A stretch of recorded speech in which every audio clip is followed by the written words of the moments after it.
Like jumping, Lord, I feel like shouting now.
Świetnie, dzięki. Ooh.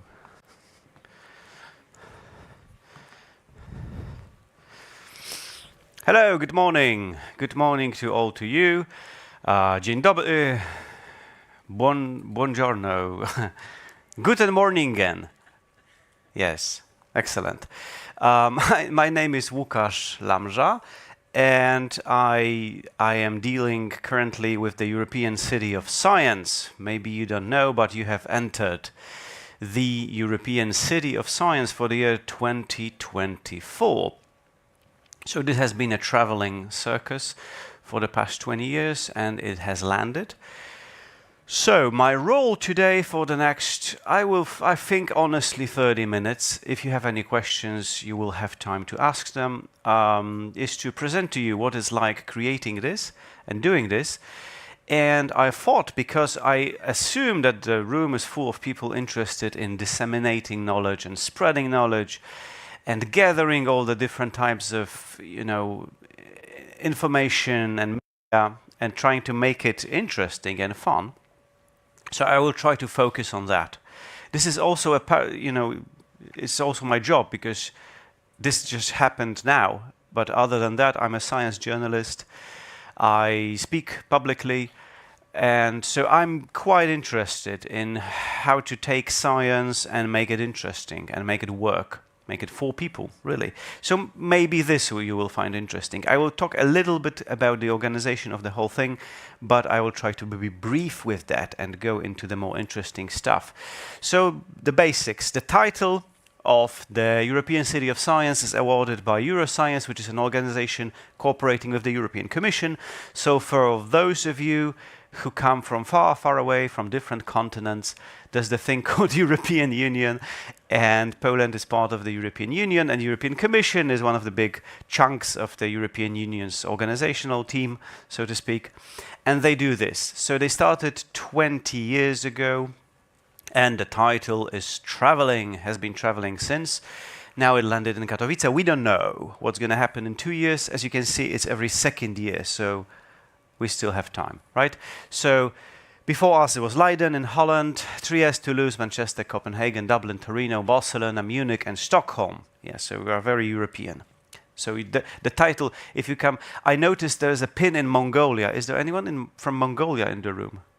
I was wondering. Okay. So it's not going to come. The title is not going to come to Ulaanbaatar. Sorry.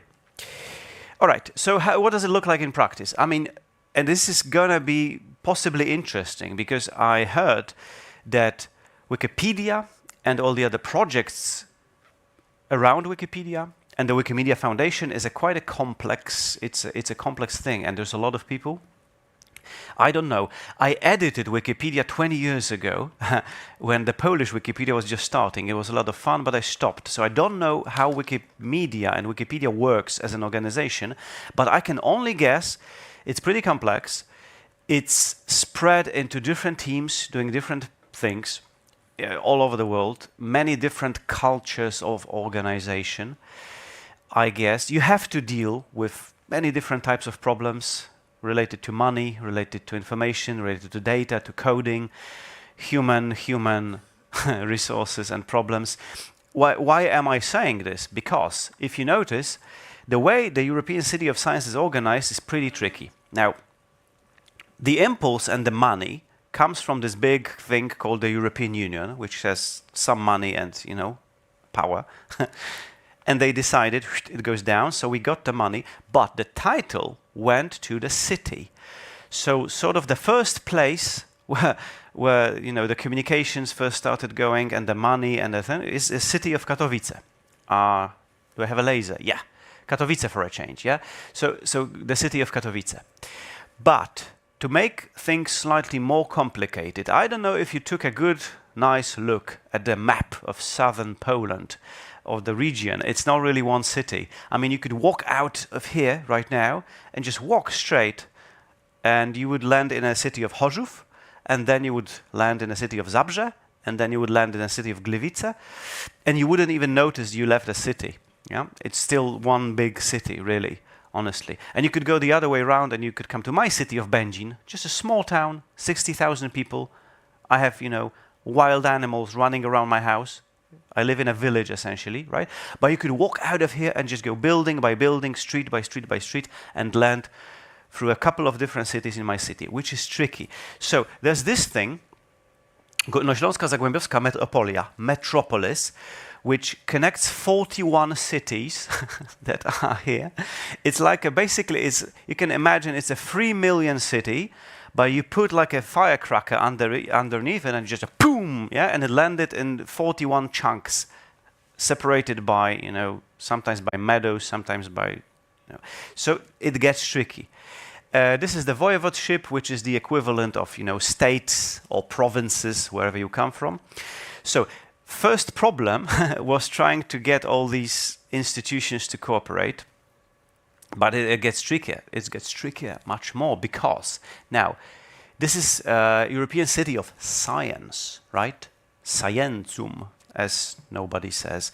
Yeah, and the academic consortium is something that we created here, based on 7 main universities working in the region.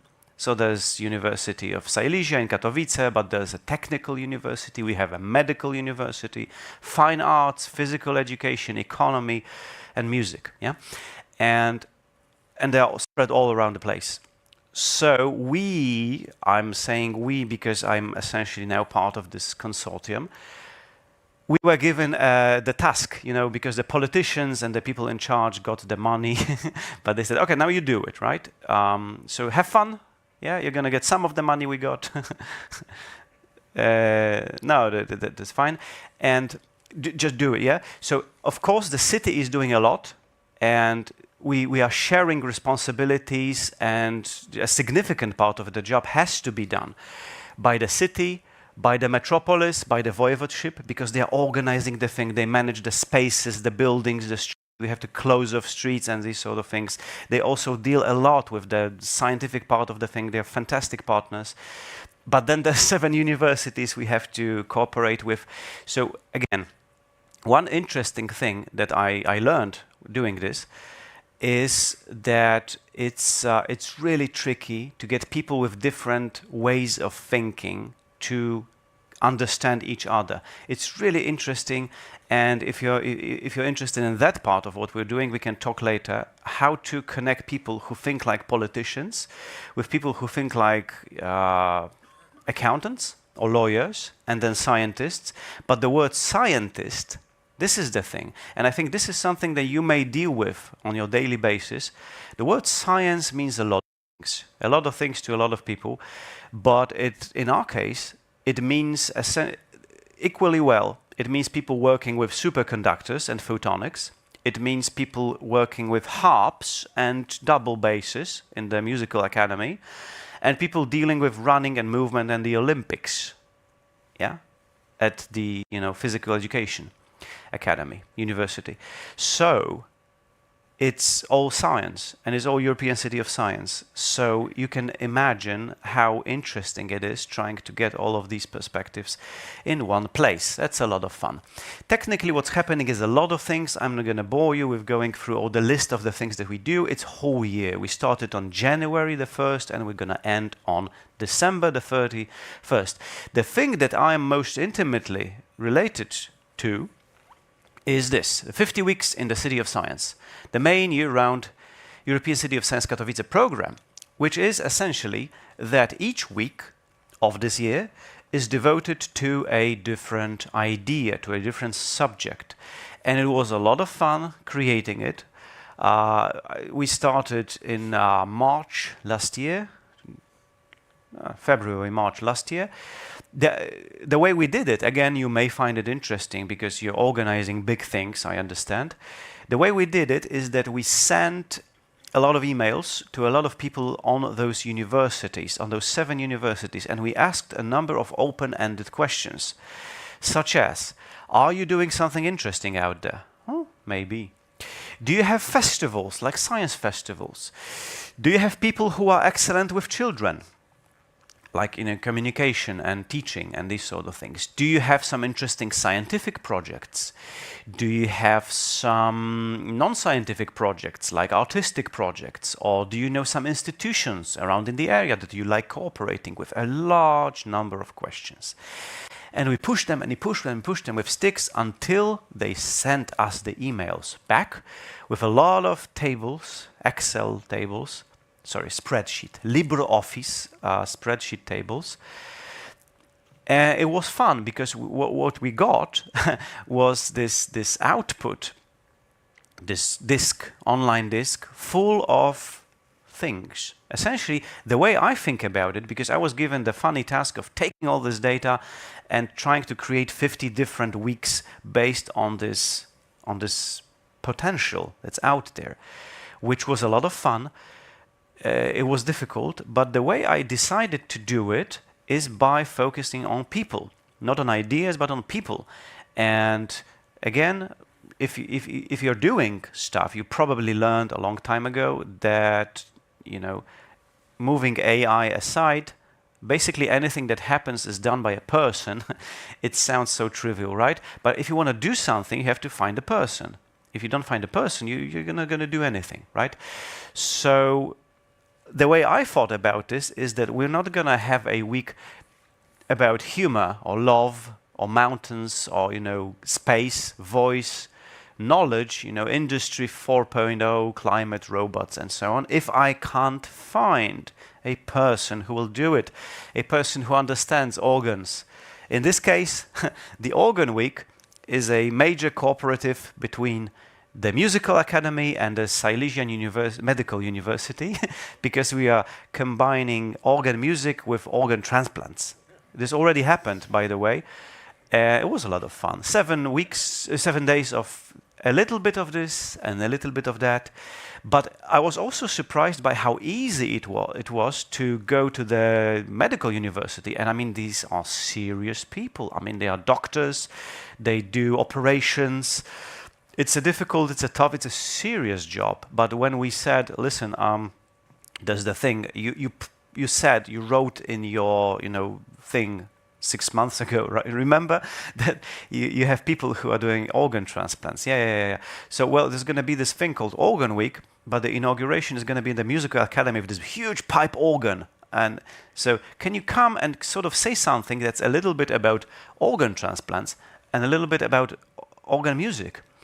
And 9 times out of 10, the reaction was, sure, excellent, it's a funny idea, I like it, good. Yeah, because again, I was surprised by how willing these people are to go outside of the boxes and do fun stuff.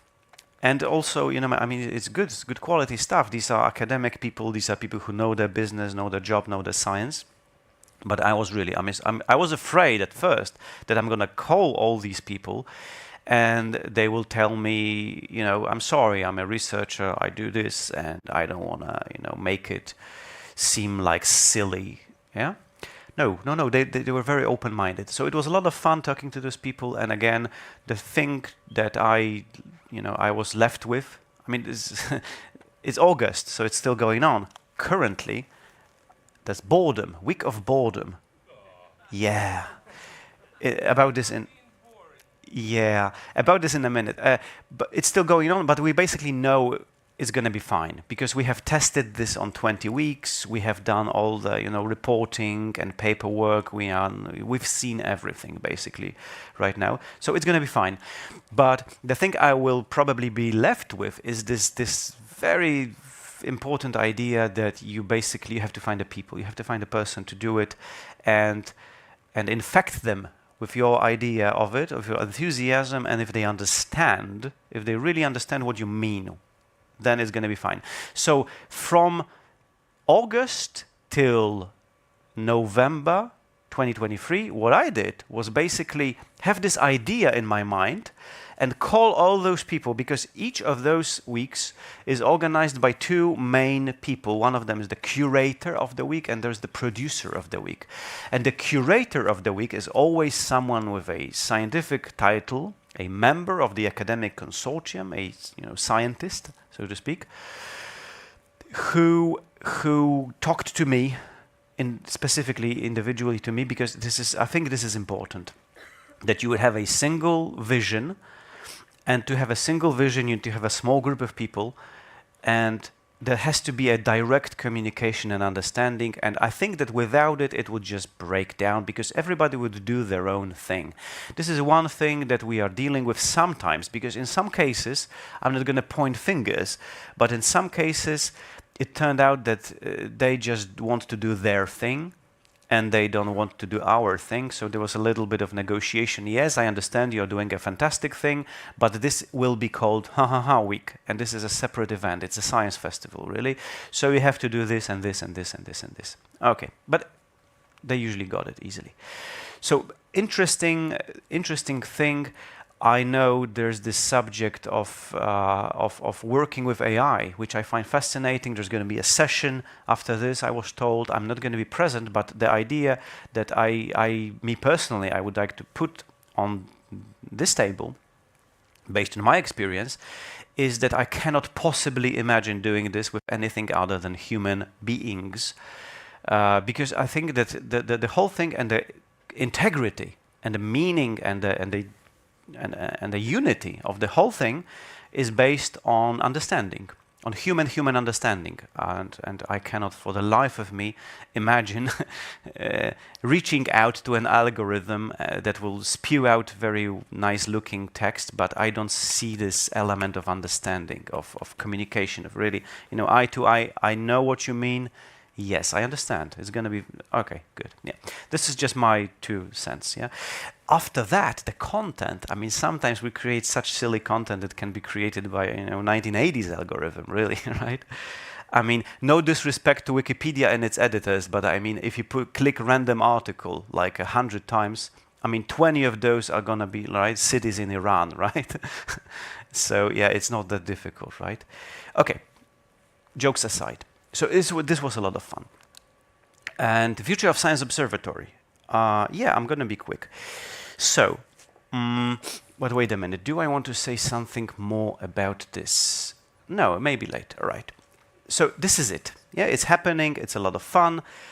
Boredom week. Yes, right now is the boredom week. This is the one week that was empty for a very long time. Why? Because nobody wants to work in summer. Remember, this is organized by an academic consortium, which basically means people working at academia, at universities, which means, again, people who do their job very well up until June, and then they start slowing down, yeah?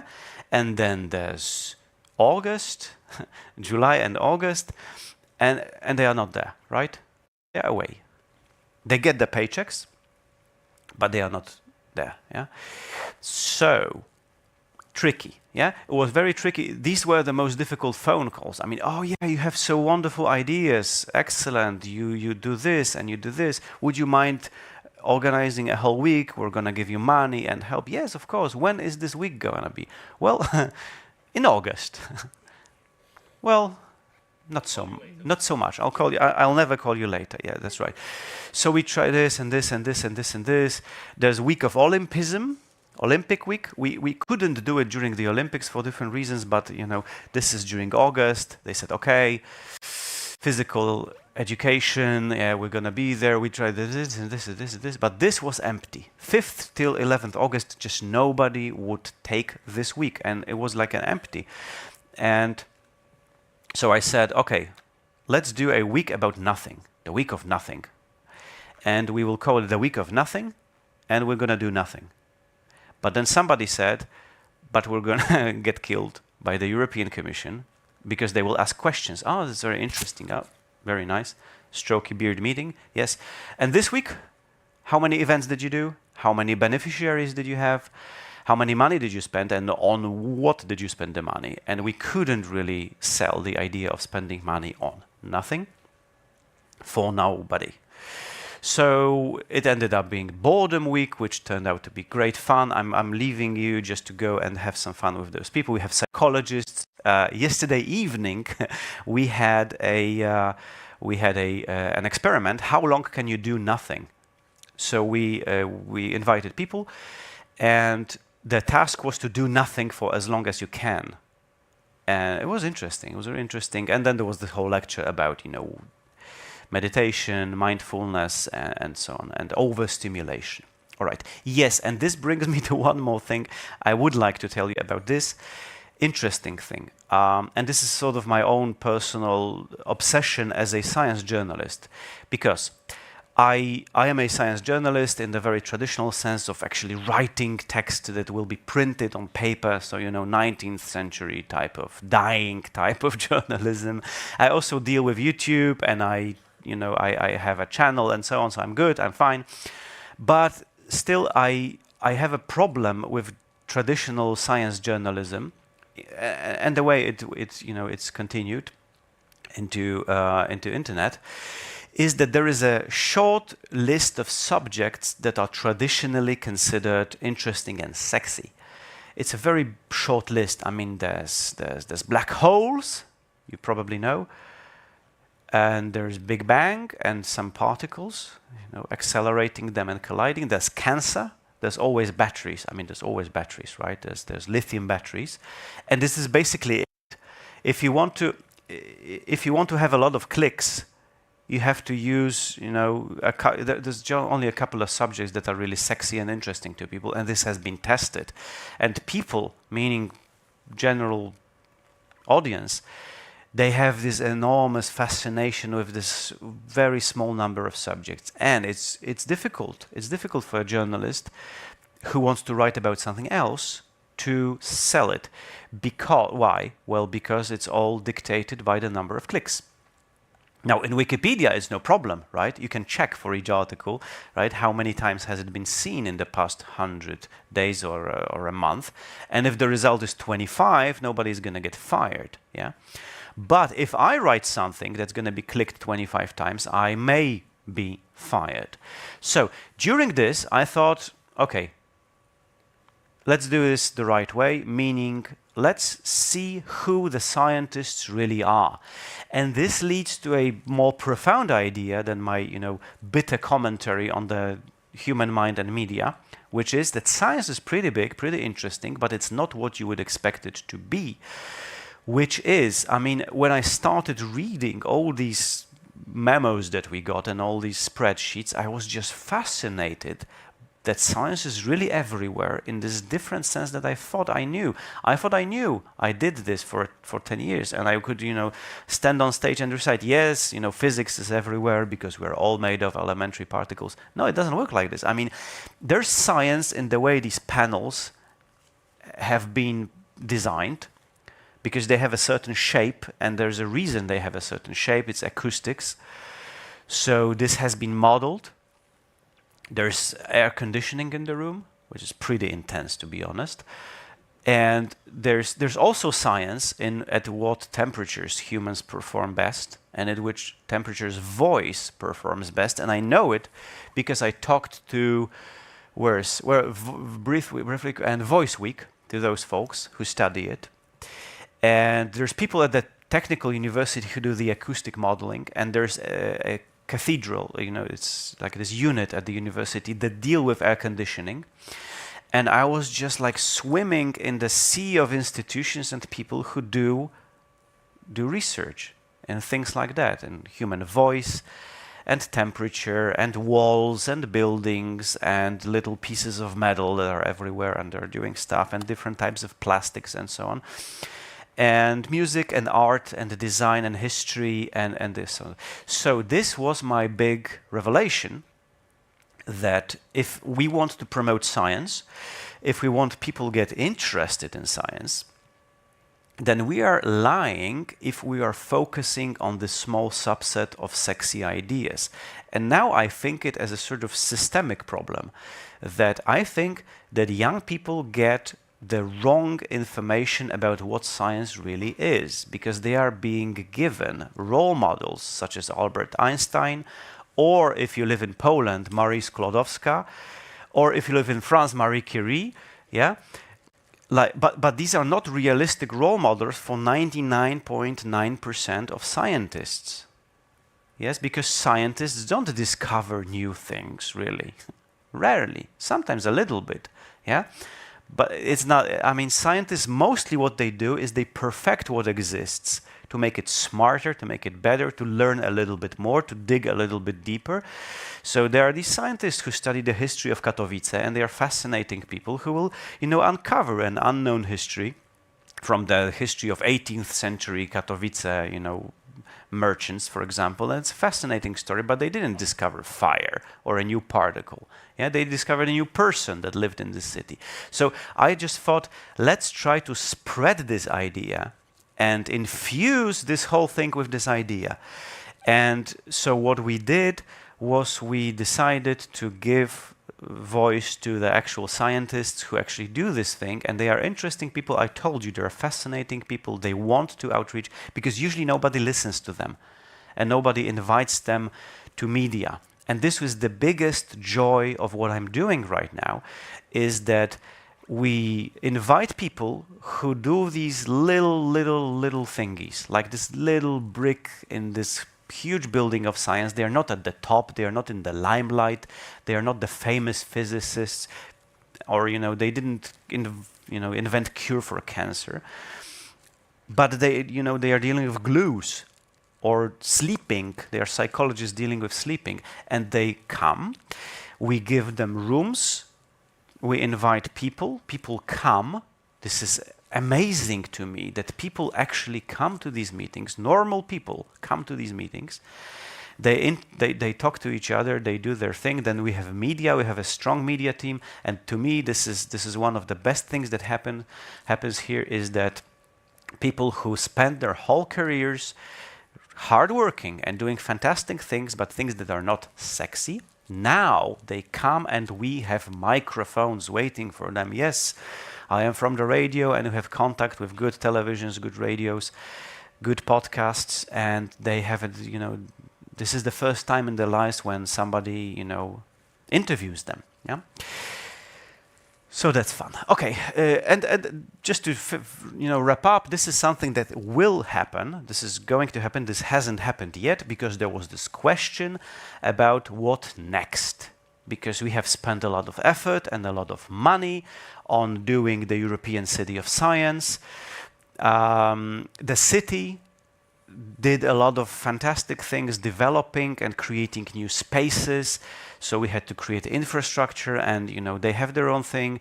But at the universities, we also asked the question, okay, so what's next? There's so much effort, and there's this momentum, and then there's going to be New Year's Eve, and we're going to have a depression on the 1st and 2nd of January 2025 because, cricket sound, right? What now? There's been so much happening. So this is one of the things that we will try to do. A tiny little element. I'm talking about this because it's mine. This is mine. Just to try to retain the human potential. And the idea is as follows. What you see in front of you is a map of science created on a data that came from those folks. This is the Center for Security and Emerging Technology in Georgetown University, Washington, D.C., United States of Northern America. And these folks, they gather data about papers and their citations and create these wonderful data sets, and they were kind enough to share some of their data sets with us. It is basically dots, and each dot is a cluster of people and papers. So if you zoom in, there is, for example, cluster number 1068, chemistry, key concepts. It's created automatically, so there's a lot of noise, but basically this is a part which is about delivering drugs in nanocapsules. I don't mean drug trafficking in capsules, I mean delivering in the good drugs, yeah? The legal ones. So this is one of those blobs, yeah? So there's a lot of blobs, and each blob is a subject, a scientific subject. So in this case, it's nanoparticles for drug delivery. So we have this, right? So what is it? This is a map of science. So now when I see it again in the same sort of paradigm that I told you before, what I see people. For me, each dot is people. And when I thought about what would be the best thing that could happen, is that if we were able to pick up young people that live in the region. There's 3-4 million people living in the region, so something below 1 million, 500,000 students, students, who some of them will maybe want to become scientists. But I thought, okay, so they get these weird role models, like you can become the next Einstein, but you won't. Yeah, but you can become the next Einstein. Yeah, so they try to think, oh, I should rethink space-time. This is what I'm supposed to be doing, right? I should cure cancer. These are very good ideas, and some of people will do it, but a tiny minority of people will do it, and all the 99% of those who don't, they don't get realistic role models and ideas of what science really is. So what I would like to do is to create something like this, but which is readable. So it's going to tell you right away that, this is medicine, this is computer science, this is, physics, this is bio and biotech, and this is social sciences, this is Bronze Age, somewhere around here, archaeology, earth sciences, concrete, and, hydrocarbons. Now I'm very friendly with the map, and I want people to become friendly with the map so they can see, and I was always interested in maybe this and this, and this sounds interesting, and they zoom in. And there's a problem of how to get coal from underground, something we were dealing with in this region quite a lot. But then you dug it out, what next, yeah? So there's a lot of open problems, yeah? So what I want this to become is this zoomable thing, this online thing that we will spread into schools and teach people how to use them, but we especially aim for students at universities. So people who start their university education, undergraduates, who are being taught a lot of things, but one of the things that consistently comes out in polls is that they don't know why they are doing it. So they come to the first year of physics or chemistry or biology, and they say, hey, so this is a long, let's say biology, this is a long list of Latin names of flowers and plants, so please learn it, yeah? So they do, yeah? So this is all the biochemical pathways of a cell. This is a Krebs cycle, this is a citric cycle, and this thing, please learn 150 weird names by next week, because you're going to be tested on this. Okay, I will. But nobody tells them, you will need this, because there's this problem to be solved. There's this metabolic disease that we don't know how it works, and it has to do something with the enzymes that do this bit of the Krebs cycle, So we are here right now. There's this group of people in France who are doing this right now. This is people in Australia who started their own project about this problem. And there's a guy or a gal in Katowice.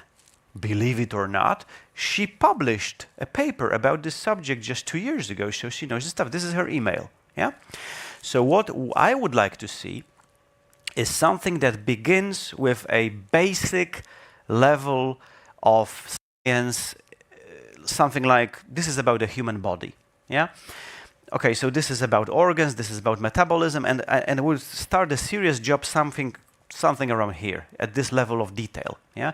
So metabolic diseases, something that a student or an advanced teenager before university would be interested in potentially, and I would like to have these people sucked into the real actual science, because I learned from my own experience that by the end of the thing, what is at the end point is interesting open problems, is fantastically interesting scientific papers, is people who do this, and they are interested in outreach, they want to be heard, they want to be talked to, they are very happy to cooperate, and if they don't, that's their problem.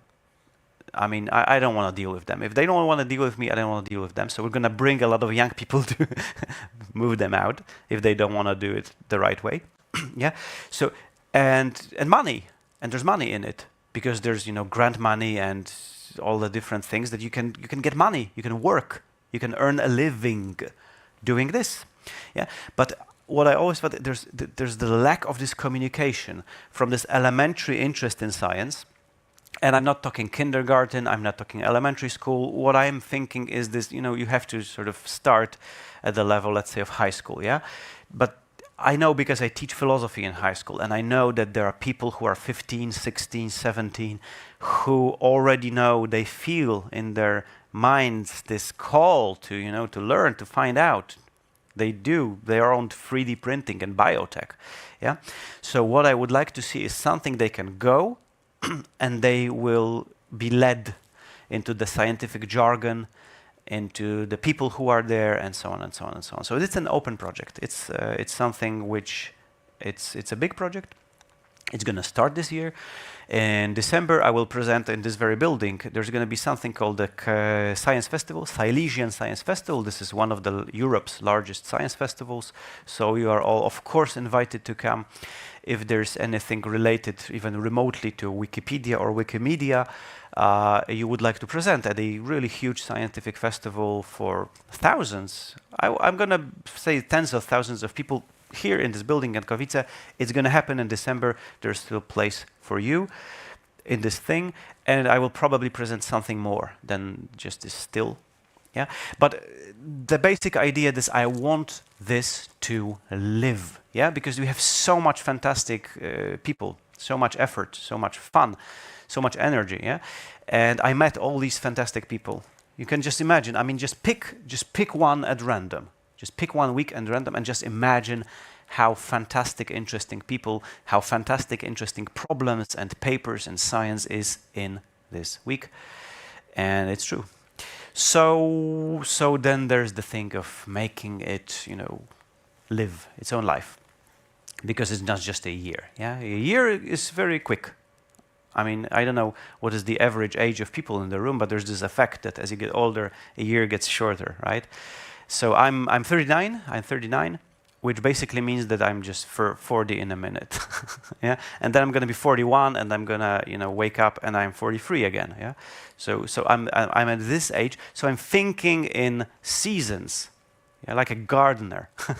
Yeah, when you think in years, then I think it's fun to imagine. Okay, so thank you very much. If you have any questions, I think we can handle it.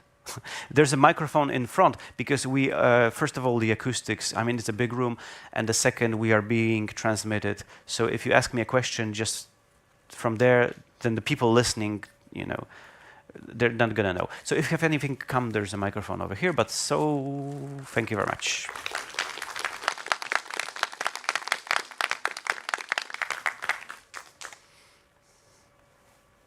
Yes.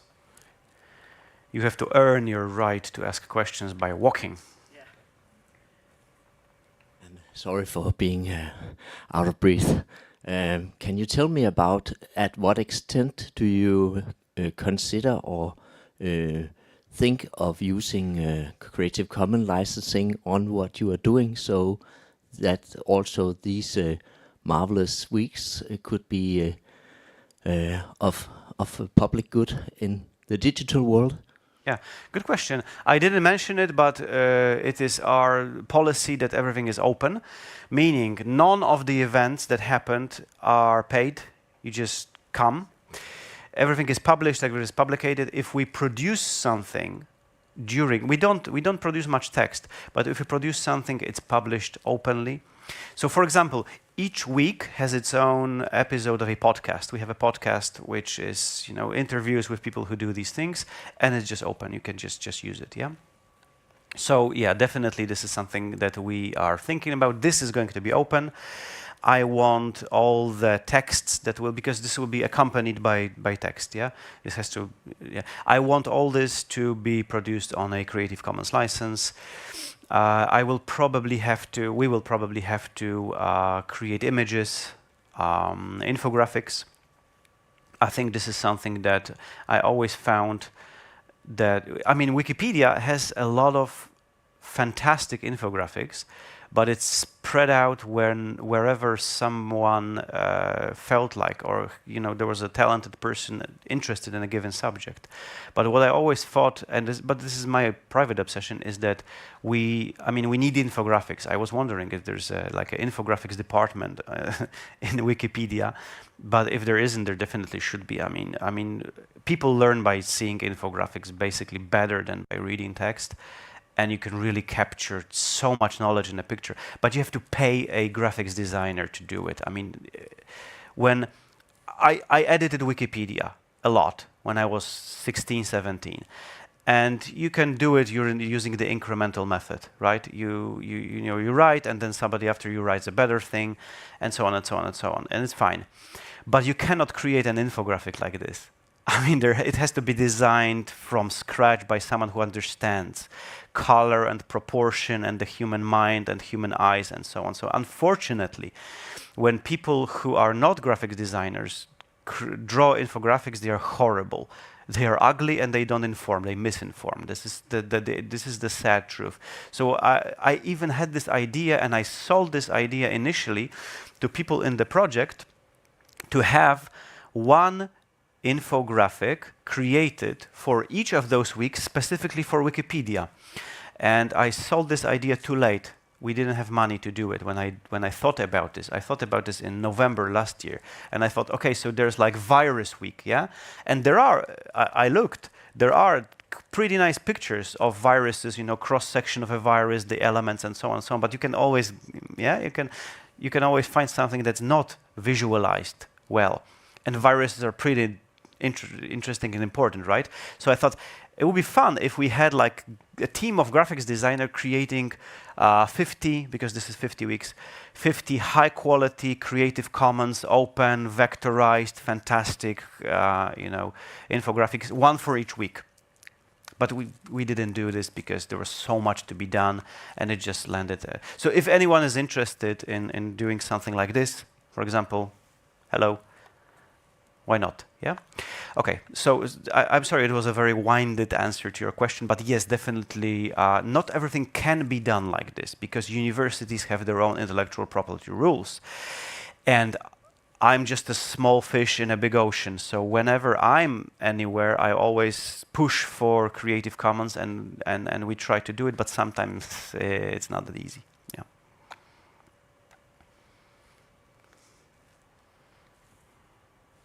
Anyone? Okay. So thank you again, have a lovely day, and good luck.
Yes. Oh, hi. Thank you so much for. I don't. Ah, yeah. Clicker. Would be good.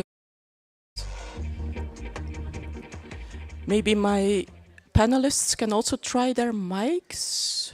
Check. Thing 1, 2, 3. Test Great. it. Great. We should go. Ah, chilly, yes, and cold. We're all very cold. So. You sit here.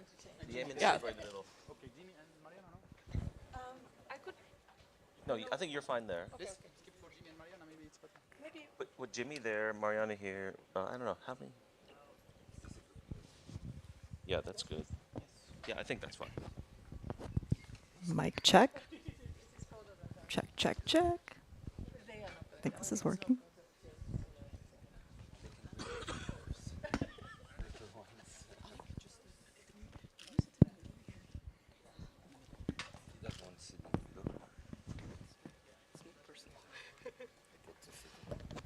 Oh, I think that's the Jimmy chair, but I don't know. Oh, Jimmy's fine. Yeah.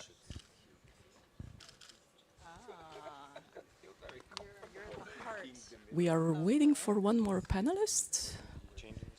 Yep, thank you. Great. Yeah,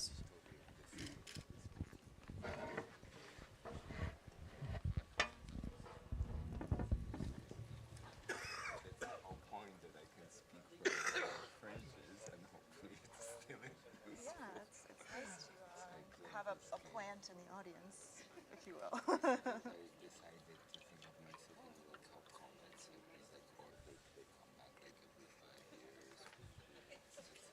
Alex comment. That's what I keep because I know like active. All right. We are missing one panelist. That's Mr. Jimmy Wales. I don't know. Maybe he will show up, and otherwise it'll be without him. I thought I saw him coming into the room. Let's get started, I would say. I see on my laptop here that it is 10 a.m. Oh, there he is. Okay. Ah, yes. No one is watching you now.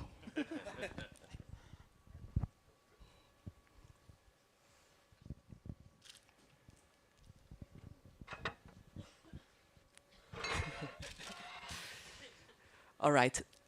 While everyone joins and more people come into the room, I want to welcome everyone to this room. My name is Sandra. There is one person missing from the original announcement, and I thought she would join us via a quick call, but I'm not sure if that's going to happen. I just wanted to mention this panel was actually proposed and organized by Shani Evenstein-Sigalov, one of our board members, a long-time Wikimedian.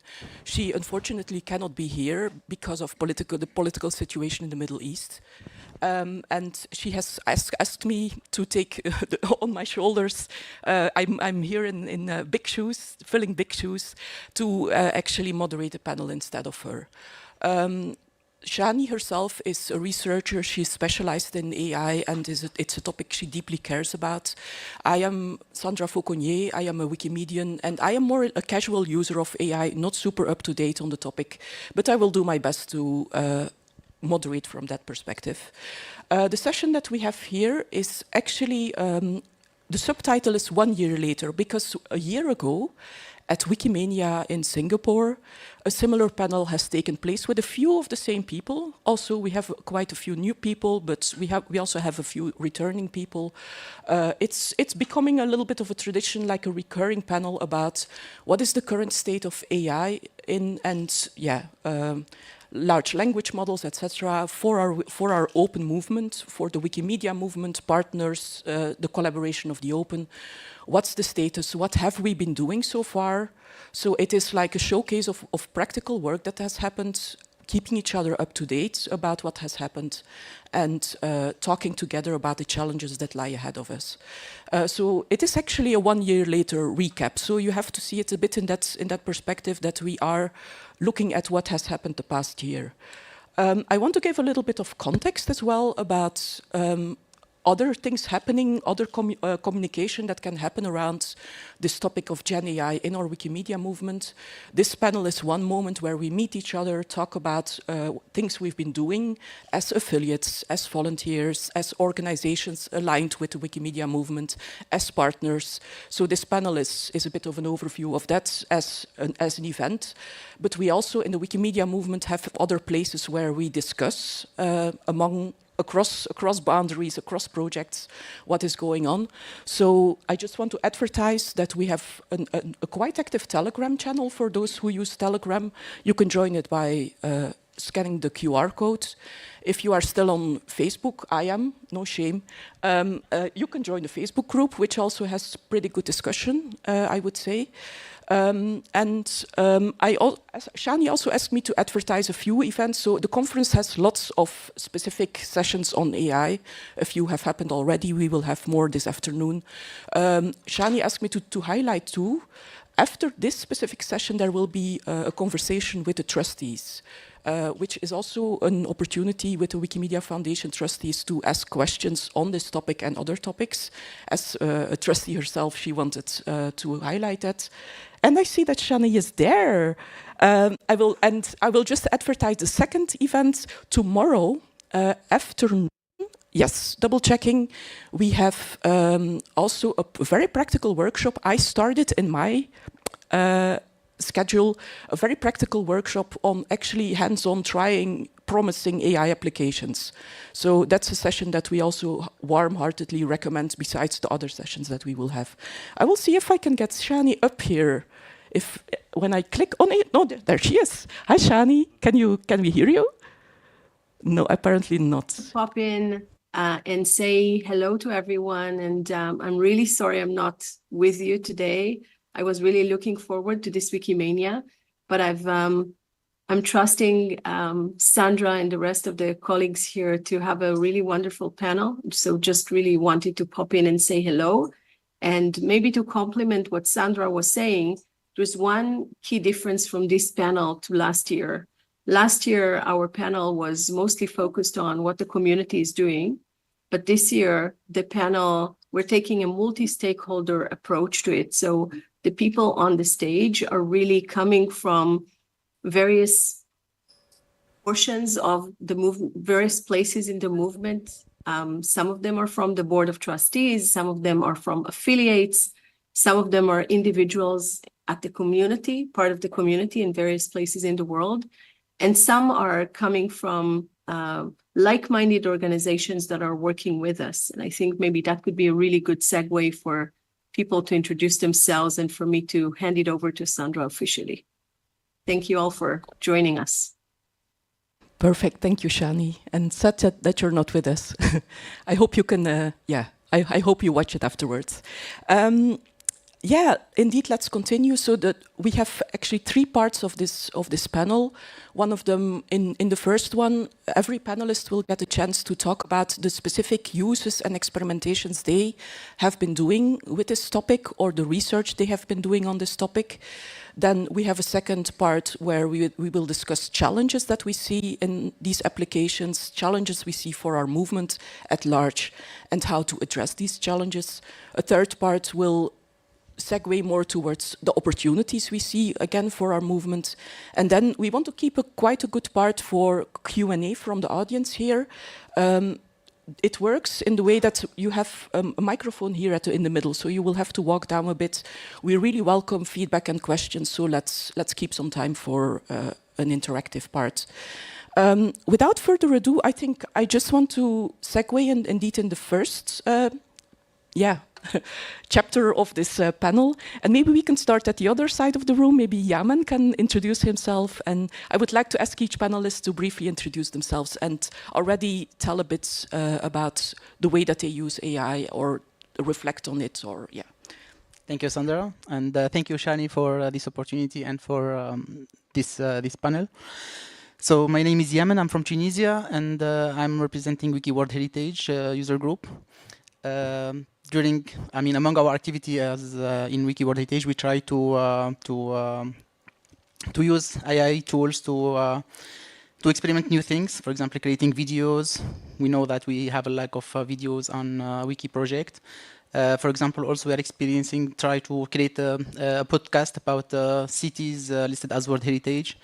So, and of course, creating content and using AI tool as well. So basically, we are experimenting these tools to improve the content, to improve the creation of new type of content using the existing one. And our motto in all this, it's good to have content. I mean, we know we have content on Commons, on Wikipedia. It's better to know how to use this content in another way to make it accessible for in an alternative way to people in general. Thank you. So basically, if I summarize what you are saying, is it for you a tool that helps your group of volunteers, of partners to produce content, also to augment the work that you are doing? Yes. Yeah. So curating existing content, creating new content, and new type of content like videos and podcasts. Thanks. Let me give the word to Andrew.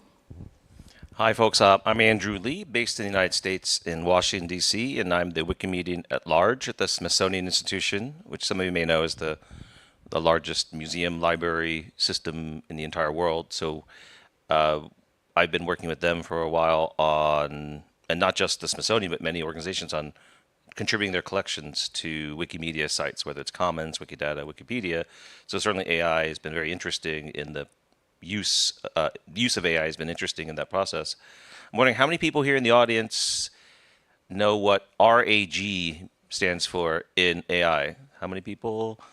Only about a third. Okay, it's a pretty new term. So I think that for me is the big takeaway for this year. Last year we had our first kind of LLM AI panel, and it was fascinating to see that you could get this kind of output from AI. And now that we're on the next year, it's now let's get it to do it well, right? Or be useful in the wiki context, where RAG stands for Retrieval Augmented Generation. And I think a lot of our experiments in the past year have been, okay, ChatGPT is really impressive if you just wanted to make nice sounding things, but now you want to have it be accountable for being accurate, being referenced, being responsible in what it's saying.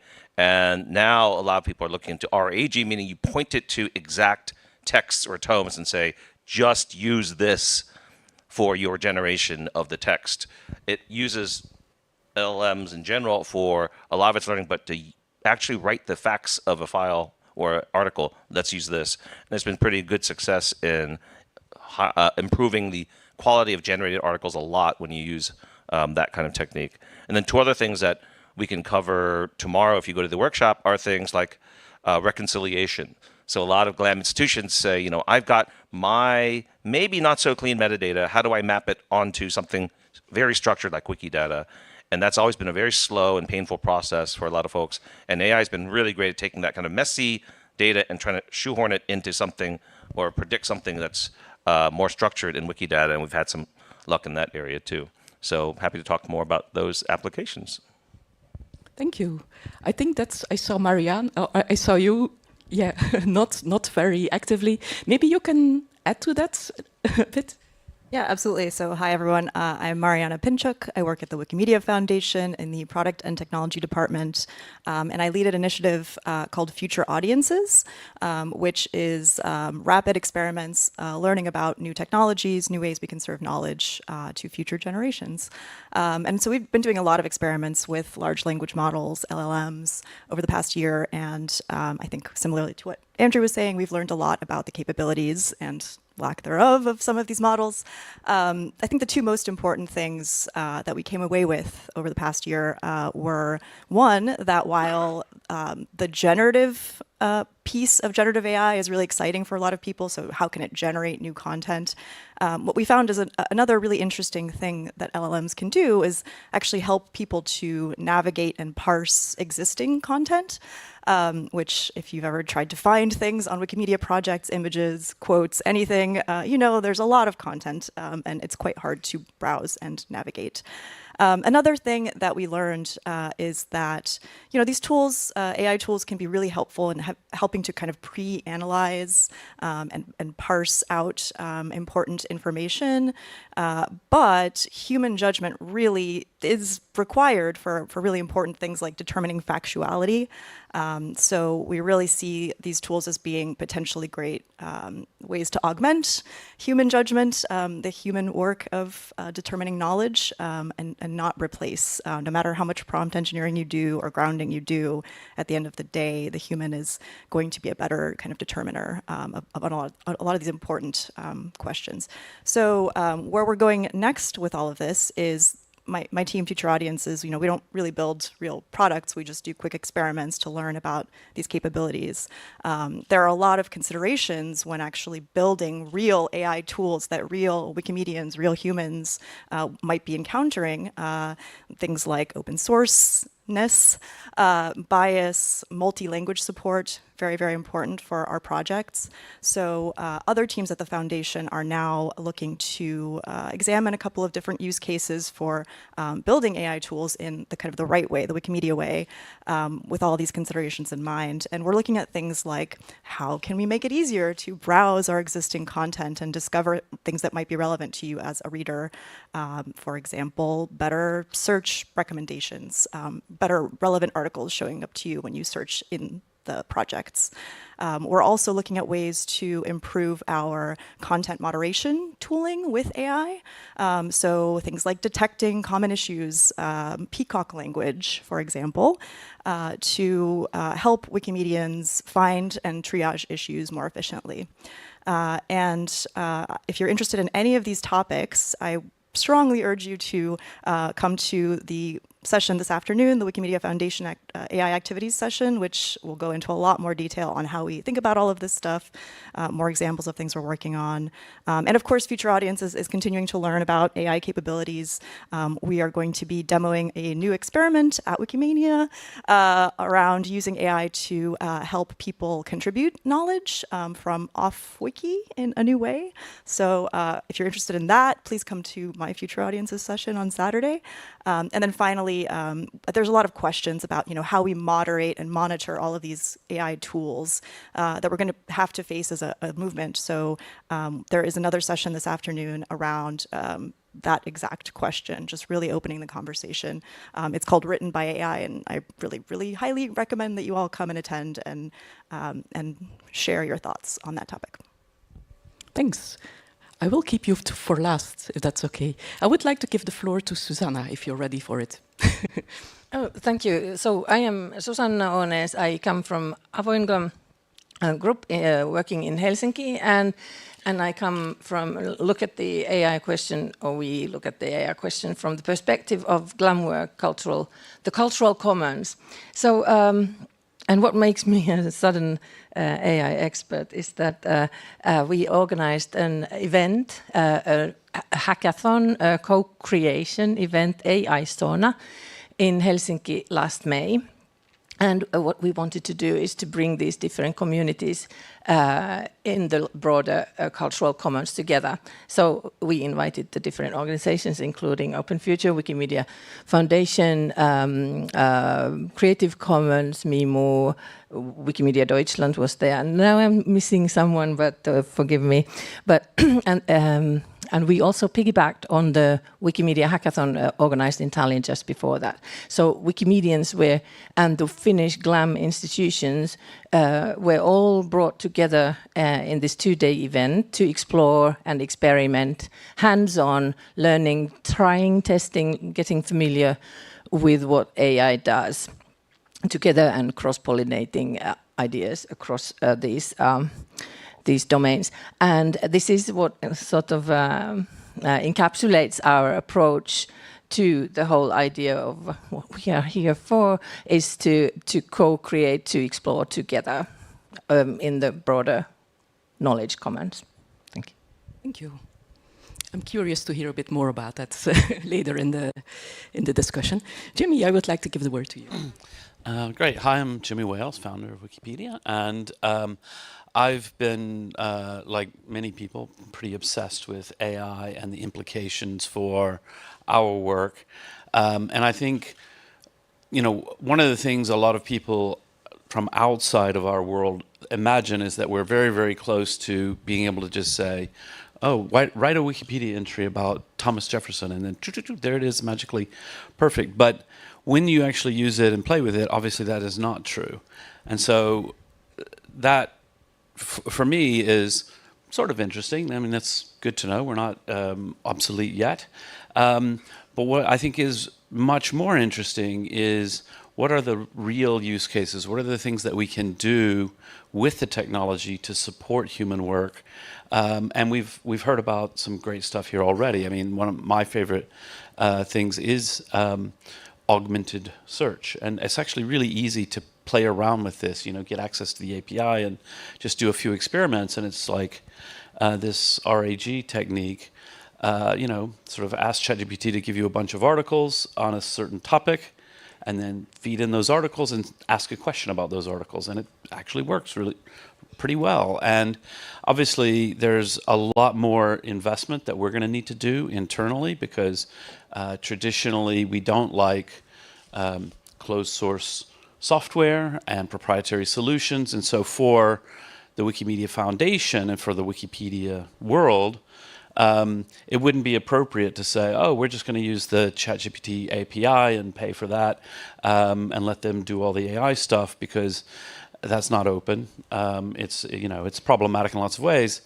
But to do it well at scale, that's still a challenge, although there's huge and very rapid improvement in the open models that are freely available, and the way that you can fine-tune them and things like that. It's really, really interesting and really powerful. Just for fun, I'm going to just stop here because I don't have that much actually beyond that to say. I'm a programmer, but a very bad programmer. I'm just weak and I'm rusty, and I program as a hobby. But I thought, okay, I should be trying to stay up on technology. So I used Copilot and ChatGPT to write a Vue.js website that's quite beautiful, using modern sort of serverless technology, serverless database. And I created basically a clone of IMDb, except it gives movie recommendations. And you create, I stopped because I sort of fulfilled my hobby ambitions.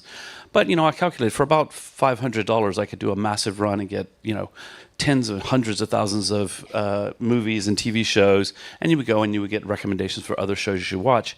Now, what's interesting about that is that I'm not a crack programmer. I was able to get a really nice looking website. It's actually fun to read and look at and so forth. It's opinions, and so there's no right and wrong, so I don't have to worry about hallucinations really. And we're going to see an absolute flood of things like that on the internet by people who are faster and better programmers than me, and who have zero scruples and will not be saying, oh, this is just fun, it's movie recommendations. It doesn't matter if it's right or wrong, because it's just, what show you might want to watch next. But they'll be like, here's a political debate, and they don't care about facts and so on and so forth. So obviously, I think our community is very, very robust to filtering out bad information and to understand that this is not a reliable source. This is some random website that looks pretty good. But that's going to be a real challenge for society and for a lot. And I think it makes our work with the human oversight all that more important. Thank you. You might have things to say to that as well. Oh, yes. Yes. it actually makes sense that I go last because I'm a bit of an outlier. Well, first of all, my name is Alek Tarkowski. I'm co-director at Open Future. We're a think tank for the digital commons, and I'm on the board of Creative Commons. And so I'm very happy to be here. This is collaborating in the open. But also I'm an outlier. You talk, most of you, about how we use and want to use AI. I do a lot of, I would call them conceptual experiments around how, let's say, Wikimedia and other types of commons are being used. I wanted to say used by AI, but maybe let's put that in quotes, but for sure used by AI developers. This is the big question. I work a lot with big picture things that we're asking how then this should be done. You all know that Wikipedia and other wiki types of content are being intensively used. I assume most of you don't think of yourselves as data set contributors, but that's basically the work you're doing today from an AI perspective. And this is the shift we need to address. You know, the commons wants to be used, but it also wants to be sustainable and protected. So we're dealing with all sorts of questions. Is it still about open licensing? Are there other things we need to consider? We did also this project called Alignment Assembly on AI and the Commons, which tried to get a sense of attitudes towards AI. We used a tool called Policy. It's used a lot for deliberative projects around the world. I think Eric Luth today, by the way, has a session that's similar, so I recommend that one. And interesting fact, strongest thing we learned there is there's a strong sentiment that people say you can limit openness in the age of AI if it protects rights, if it leads to more equity or more ethical outcomes. That's, I think, a very strange result. I think 10 years ago we would never have support for such a statement. Sign of the times. Thank you. Well, yes, you are helping us to segue in the second part of the panel, which is actually talking about... I'm happy to see that we have had a lot of optimism around the potential of GenAI and various applications, and there's a lot of potential, but there's also risks. And one of them is what I would call erosion of the commons, erosion of the work that we are doing. Is that something... So, Susanna, I remember in conversations with you that you sense that fear, for instance, also in the cultural sector. Is this something that you recognize from the discussions you had at the AI Sauna? Do you have other challenges that you encountered during the event? Well, I cannot think of anything specifically for that. I think, well, what I feel that we should be like embracing the cultural, the media commons, because it is the future or like current way of, let's say, consuming. I don't like the word consuming content. I don't like that word either. Like putting our imagination in the, let's say, creative and media way of using the things that we do. Mariana, do you have any reflections on challenges you see? Because you are also working very much towards the potential, but I can imagine that there's other sides to it. Yeah, absolutely. I mean, I think Alec just noted an incredibly important challenge to not just, you know, our movement, but the entirety of the open web. AI both draws from, it is powered by the contribution of humans for decades to put things out there in the open on the internet, and risks sort of damaging that ecosystem fundamentally and also damaging itself in the process. I mean, we know that AI needs information to be updated by someone who can look around the world and see things that are happening, and that when AI is trained on AI, it tends to go very poorly. So I think it's both a challenge, but also an incredible opportunity for this movement to really think about how do we continue to motivate and empower humans to share with each other in the online spaces where information, where knowledge is gathered, and not allow these tools to replace or kind of demotivate or discourage the kind of activity that makes Wikimedia possible, makes other online communities possible. So I think we're in a unique space because we're a non-commercial entity. We really are here for the joy of the knowledge and sharing of the knowledge. And we've had decades of experience of using tools, not fancy AI tools, but gadgets and scripts and bots to help us do what we do better. So I think this is a really great place for us to be and to be really thinking about and talking about these issues. Thanks. I would add a reflection myself. You mentioned your team is working on it, but it's experimentation. It's really on a small scale. If you look at, you know, what we can do in terms of capacity, in terms of money, compared to the big players who are, you know, rolling out the big LLMs, we are just a spark there. And so I think for me, one of the challenges is also for our movement to find the capacity to have a good answer to what the big players are doing, to have an open answer, a commons-based answer. How do we find that capacity? Yeah, that's just an observation I see. Anna, if I can add one more thing. Yes. To the pile of challenges. Go ahead. Yes. So one of the things that we keep seeing is the need to educate people, or rather to develop this, what we call now generative AI literacy. So people are, first of all, know what the tools are, what is available out there and what you can do with them. And I think part of this panel is a trying to be a small contribution to expanding, first of all, people's knowledge of the possibilities and how it influences the type of work that we're doing in curating information so we can then serve the world. And obviously what we do matters because it feeds LLMs. So I think Wikimedians are, in a sense, we've been custodians of knowledge and curating knowledge for a long, long time now.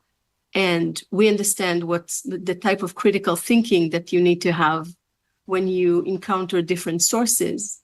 And in a playing field where the internet is changing, and as Jimmy was mentioning, there are new websites and new content that is popping up that is generated by these machines. It changes the face of everything online. So what we do matters, but indeed we don't have a lot of capacity, but what we do have is knowledge of how to do it right.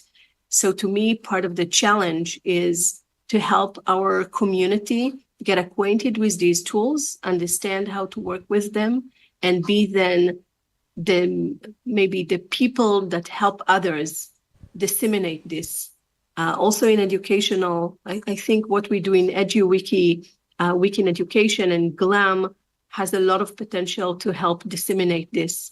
And I also think the potential, the challenges that we had, at least last year, of LLMs not including Wikidata, for instance, can now be maybe potentially solved by the whole idea of RUG, of connecting these LLMs and the output that they give us by telling them, go to this high quality database and give me answers from that. That is a huge place for us, maybe an opportunity, not just a challenge, but certainly a challenge that needs to kind of connect how LLMs are talking to structured linked open data that is out there. So just wanted to throw that as well into the pot of challenges and opportunities. Thank you. For a second, I was like, where is this voice coming from? It's very nice that you can still contribute. Yeah, this actually brings us to the topic of opportunities. I noticed just in general that it's very interwoven. Everyone is very much able to, counteract, okay, we see these challenges, but these opportunities as well. Who shall I ask? Yaman, we haven't heard you very much yet. I just want to yes. I totally agree with Shani in terms of educating our community about AI tools. For example, I was surprised, to see some conferences, regional conferences, not Wikimania, that they don't have any topics around AI in their program, which is, I think, should be, avoided for the next conferences. It should be like permanent session or permanent topic in each program about AI to educate the community. We should also think about some capacity building programs to educate the community about the AI tools and how LLM works, the logic, so they can understand better the logic behind this. So it's very important to educate our community about this if you want to take advantage of these tools and use them in our projects. Can I just add, I think and that's maybe more a challenge, I think it's not just about educating, that's the first step, but then there are some decisions to be made. And the answers are not obvious, right? The big challenge and opportunity, as you said, is synthetic content as opposed to human content. For years, probably my first thought, what is Wikimedia? Well, it's free knowledge, but it's also human knowledge. I don't think the answer is 0-1. We don't want this new knowledge, but some might have this opinion. So I think part of the educating, also with various, let's say, cultural institutions or knowledge repositories, they need to make some decisions. The challenge also there is that we all know that there's a sentiment, I think to some extent healthy, of being uncertain about AI. This sentiment very quickly leads some organizations to deciding not to be open. It feeds them into, we well know, this is nothing new, this is not about AI, having this attitude, maybe not yet, maybe it's dangerous. I think this is dangerous, but we're meant to talk about opportunities and allies. I think the really important allies are developers of open source AI systems. This is happening all over the world.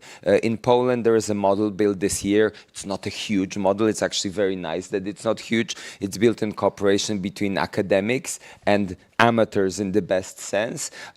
This is a model that should be in a very interesting experiment paired intentionally with all sorts of wiki content to see how it works, what we can do together. In France, there's a great project called Common Corpus. They're building a corpus of open content. In Singapore, there's now a big hub building Asian language models. I could go on and on. This cooperation really needs to happen in the coming year. Next Wikimania, we need to have an open source AI developer in this panel. I'm thinking, I want to respond to that because in my day job, I work for a government agency, and the Dutch government has for a while put a block on usage of AI in day-to-day work because of, the commercial players working on it and, various reasons. I think governments are also a partner in this because I think a lot of players in society really have a big interest in transparent, well-governed, non-commercial AI.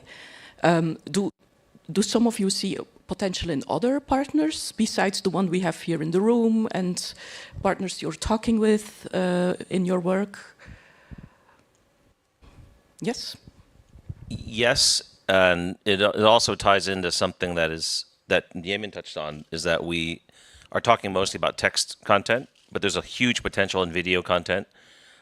We could be partnering with a lot of folks who are working in the visual domain, but it also highlights some of the conversations we've had this week in the evolution of Wikimedia Commons, right? And I think we've been talking a long time about how Commons needs to be a better workspace. In fact, maybe it doesn't need to be a better workspace. It's not a workspace. It's a publishing platform, and it's actually not a good workspace for multimedia work. So if we are to look at innovation with AI in video and making interactive content or multimedia content, we really need to think about whether Commons is the right place for it or whether we need a new platform for it or something else. Because right now, even for simple things like SVG files, we really don't collaborate around the creation of multimedia. So to really do great or interesting work in generative AI in multimedia, we need to think about how we upgrade our multimedia workspace. And right now, we should look at other partners for inspiration for that, because right now we're not making a lot of headway on that. Thank you. Anyone else wants to? I kind of would like to bring up the conclusion that came up in another discussion was like, who should we collaborate with? The answer would be everyone. But then again, I think, I think the collaboration to explore, to experiment, I think we should first at least all participate in it, to leverage it to, developing the future together with all the communities around. And they'll, maybe, create labs or hacks, and then, even maybe sprinkle some wiki love on other partners' labs for exploring AI. Thank you. I'm inclined to start to let the floor ask questions. Shani, do you have things to add yourself? Well, I think I would really love, if Andrew agrees, to hear a bit more from him on the type of experiments that he's been doing this past year, especially around RAG, because I think that's the future, and we didn't really hear about opportunities of that. We did hear a bit from Jimmy of the idea of actually using ChatGPT and as a generic name to all these different platforms, but really using LLMs to help us with code. So suddenly the threshold for participation in projects like Wikidata has become much easier because you don't have to know Sparkle. You don't have to know how to program. You can ask GPT to write you the code that you need to produce something. So in terms of opportunities, there are huge potentials on various places of what we do, and that's the capacity building that Yaman was talking about is exactly why we're doing the workshop tomorrow of trying to do something practical and look at very common workflows that we have as Wikimedians in various projects and see how we can utilize, how we can harness generative AI to do that type of work. But I'm curious to hear from Andrew a bit more about what he's doing, if he's open to elaborate. Yeah, thanks. I'll just describe very quickly because I want to make sure we do have some time if people have questions. I think one of the experiments that we have been trying from the very beginning was biographies of folks, right? And we found very early on, without RAG or retrieve augmented generation, it would just guess saying, well, we're intuiting kind of what it's doing, saying that we don't have any source that say where this person went to university, but people that kind of sound like this tend to go to University of Iowa, so I'm going to say University of Iowa. And it's like, no, how about University of California? And it just kept generating gobbledygook, but as guesses. And the nice thing now with at least something like ChatGPT 4.0 or these type of things, and you want to give it more rigidity and say you're going to use these sources, it will actually pump out a section there that says not enough information to add meaningful content, which is great. And the funny thing is, I think for a lot of folks who are not Wikimedians, that seems like that's a fail. For Wikimedians, that's awesome. You know, being able to tag and recognize weaknesses. We leave our blisters and polyps and band-aids on our articles in Wikipedia because they're great warnings to readers. And to have ChatGPT or these other platforms do that because we told them to is a step forward. I think maybe only we as Wikimedians see it that way, is to show all the blind spots and the weak spots that way. So I think that's encouraging in that we are evolving our practices so that we can get the systems to actually recognize their weaknesses and show them to us. Yeah, what you say also hints to we want systems that have better attribution. In the preparatory notes, like you mentioned, that currently the large language models really use content from open platforms, including Wikipedia, without actually in violation of the shared alike clause. But one it's aspect... Hard to say, can I just explain? Yeah, yes, at some point it's very legally technical. Yes. Commissioned a study by researchers at Kyiv in Amsterdam. I don't know if it's violating. No one knows. What's known is share alike. Most probably, it's very hard to imagine how it functions. For sure, it doesn't function in a normal way in this pipeline where you take content and then a model comes out of it. Well, the first question is, should share alike apply? Is it the same as in producing another type of content where this copyleft condition kicks in? Our researchers say it doesn't. It's a big issue. The weird thing with, in general, this space is there are a lot of legal issues, a lot of legal uncertainties. Attribution is not happening, by the way, but the world goes on. It seems everyone is kind of holding their breath, saying a bit it's fine. Some licensing approaches by dataset creators are just completely crazy. They don't have legal expertise. I think Wikimedians have a very high standard and literacy in legal things. You all would pull your hair out if you saw some of the ideas. But the problem there, it gets very technical. Can I just quickly challenge one thing? So. And it's fair enough, I know why we're all saying ChatGPT, but so I'll reiterate, there are alternatives, and they require our support. In Poland, the Polish LM has a wonderful experiment. They're trying to improve the model. They built a little game. You write a prompt, and you get 2 results. And they come from, I think they are running 8 different models, mainly open source, but maybe they're also interfacing one of the closed ones. And you get 2 answers. And one of them is always the one from their model, and you pick a better one. I think it's a type of crowdsourcing you'd all enjoy. And you know, they really need people to do it and volunteers because they don't have money in other projects. You just hire poorly paid people in some part of the world to do this work for days. I think we need to be, of course, realistic and use the tools that are available, but also be a bit idealistic and make this extra effort to try tools that are maybe a bit harder, maybe not yet that great. But that's my point. We need alternatives and build them together. Yeah, I think this is a really interesting point. So there's the technical legal question, whether a reuse is a copyright violation. And in the case of, if you reuse our content in traditional ways, like you copy a Wikipedia article and put it on your website and you don't give attribution, that's a copyright violation. If you do the attribution, that's not a copyright violation. But we also believe, and I think it's incredibly important for our whole movement, that facts themselves are not copyrightable. Just a particular expression of facts can be copyrightable. And the risk that I think we're seeing right now, and this is, we sort of fought a lot of copyright battles 10, 20 years ago, but that's having a resurgence as, say, newspapers, for example, scientific publishers. They're seeing that the facts that they're generating are being regurgitated by large language models, and they're saying, we want to get paid for that. Well, the risk for us is they're going to come to us next and say, well, gee, you obviously learned these facts from reading a scientific paper in an Elsevier journal. You need to license that. You need to pay for that. You can't use the facts. I don't think the law will go in that direction, but there will be pressures in that way. And then for us, there is this sort of funny kind of mixed feeling about it all, which is we believe, set aside the legal question, right? We believe morally and ethically in not plagiarizing, in naming your sources, telling where you got things from.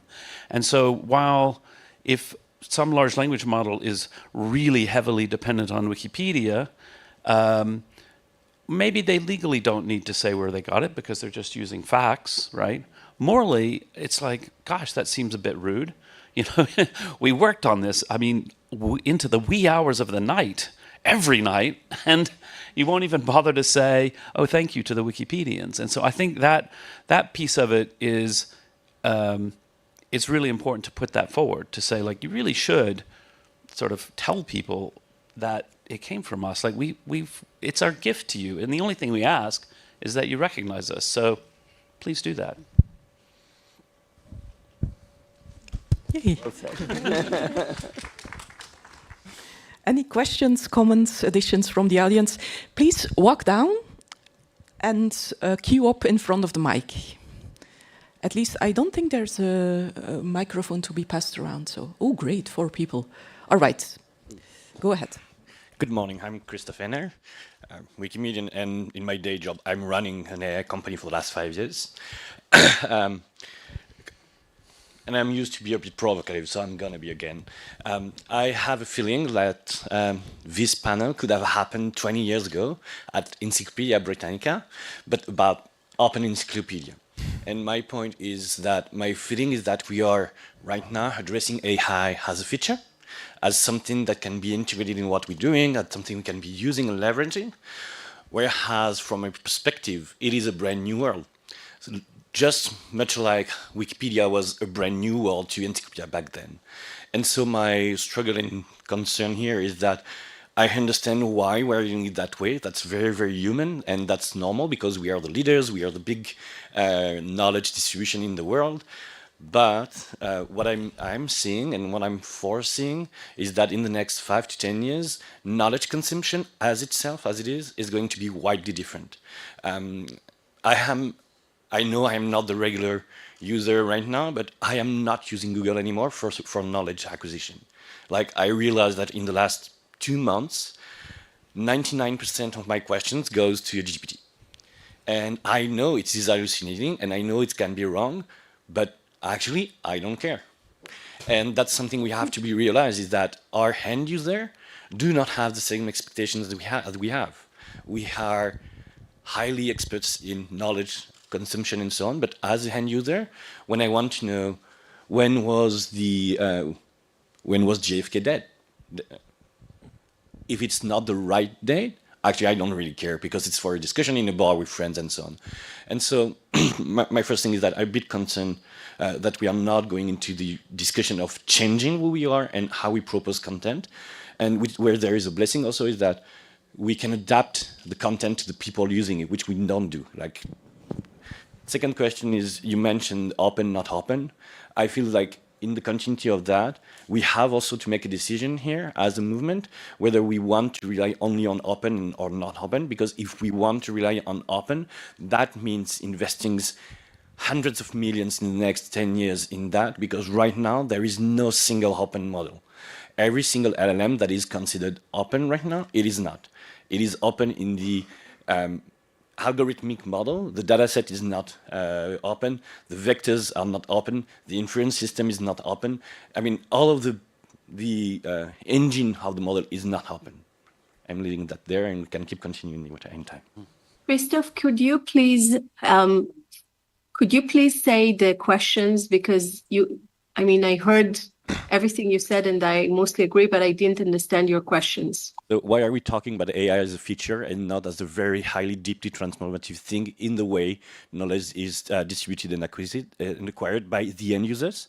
And second question is, can we talk, and not now, but can we talk and make a decision as a group with open versus, efficiency between against open? If we want open, it means a lot of money.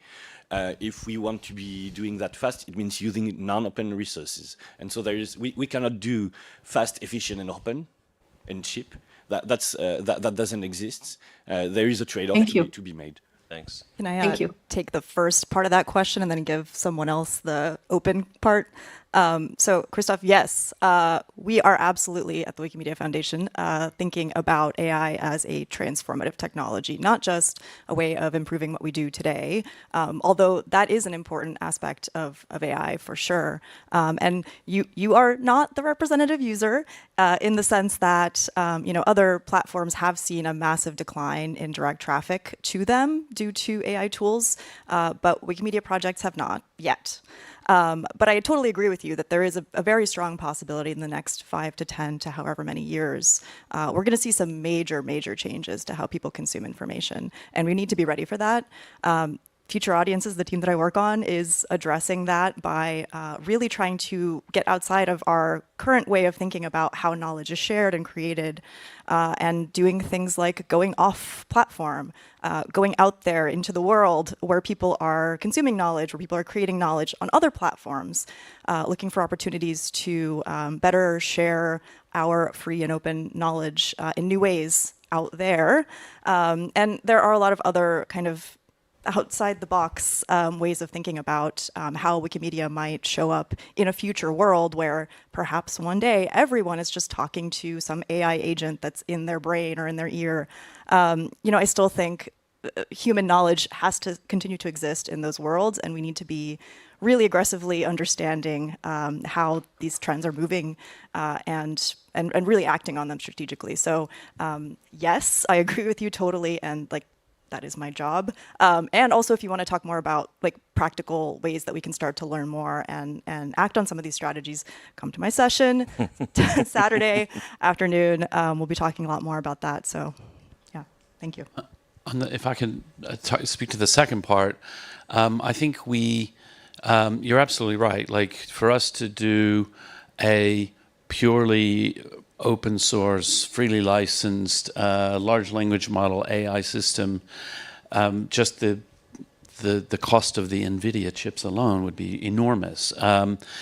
And yet, I think the technology is progressing quite quickly, and there's some, as you say, semi-open or partly open things. I think we should support the open as much as we can and whenever we can, but at the same time, I wouldn't be in favor of saying everyone at the Wikimedia Foundation is forbidden from using proprietary LLM for any pilot projects or things like that. For the same reason, we also don't say no using Google Docs, right? Sometimes you just have to be practical and use the tool that is available and the most useful. The risk is failing to think through that, for any business, you do have to worry about your vendor lock-in and your reliance on a vendor, and that's one of the reasons open source has been successful in business. But I think we should always go a little bit even further than that. It's not just practical. We do have an ideological commitment to free software, to open source as a principle. And so we have to be a little more firm than that, even though we can't fully just say, oh, we refuse to use Gmail because it's not fully open. Sandra, can I have a suggestion? I see some very smart members of our community ready to ask questions. I wonder if we could just collect all the questions first to make sure we hear everyone, because there might be a lot of overlap, and we could be time efficient. Yeah, thanks for that. So, do as Andrew says. Mike, go ahead. I find that never actually works in practice. The Wikimedia movement has always been highly principled, attempting to take a sustainable moral and ethical stance towards things like open anonymity, conflict of interest, copyright, citing sources. And it's what saddens me so much that we seem to be suddenly losing those critical approaches when faced with this new technology. Now, there are a whole lot of things that haven't even been mentioned, like the enormous environmental cost of AI hasn't come up at all, which seems to be completely in contravention of our commitments to sustainable development goals and a green future. The lock-in by big tech, which is hyping enormously the apocalyptic possible consequences of AI, completely fallacious to control over the industry, the enormous biases of AI against people of colour, against the global south. It's very much entrenching the biases that we in Wikimedia are trying to fight against. But most importantly, and the question I have for you, given that AI has almost overnight led to the destruction of internet search and the pollution of the information commons to such that simply browsing the internet is almost an unusable prospect now. Shouldn't we, as the Wikimedians, who have the great advantage of having this oasis of reliable information that's human curated, be pushing back and taking a moral stance against content creation by these models, indeed even badging our stuff to say that you can trust that Wikimedia is not using AI to create its content. You can trust our content, unlike everything else in the internet. Do we feel that there's a role for the foundation to actually, for the movement, to take a moral stance and wave the banner against this kind of auto-generated content? Thanks, Mike. Hello, I'm Jonathan, CTO from Wikimedia Deutschland. We're running our own experiments as well with the Wikidata. We'd love to partner with you. We also have good collaborations with the Linux Foundation, so I was curious about what can be done for the idea of what is open for the models, for the algorithms. I know somebody else mentioned that there really is nothing truly open right now. And so the Linux Foundation published a paper called the Model Openness Framework, which is about like a 17 checkbox tier of what you can do to be open science, and there's like 3 categories and stuff. And we're partnering with them already, just having conversations and collaboration. They give us great exposure for our conference stuff. What I was wondering is how can we contribute as a movement to the idea of what is open for that direction?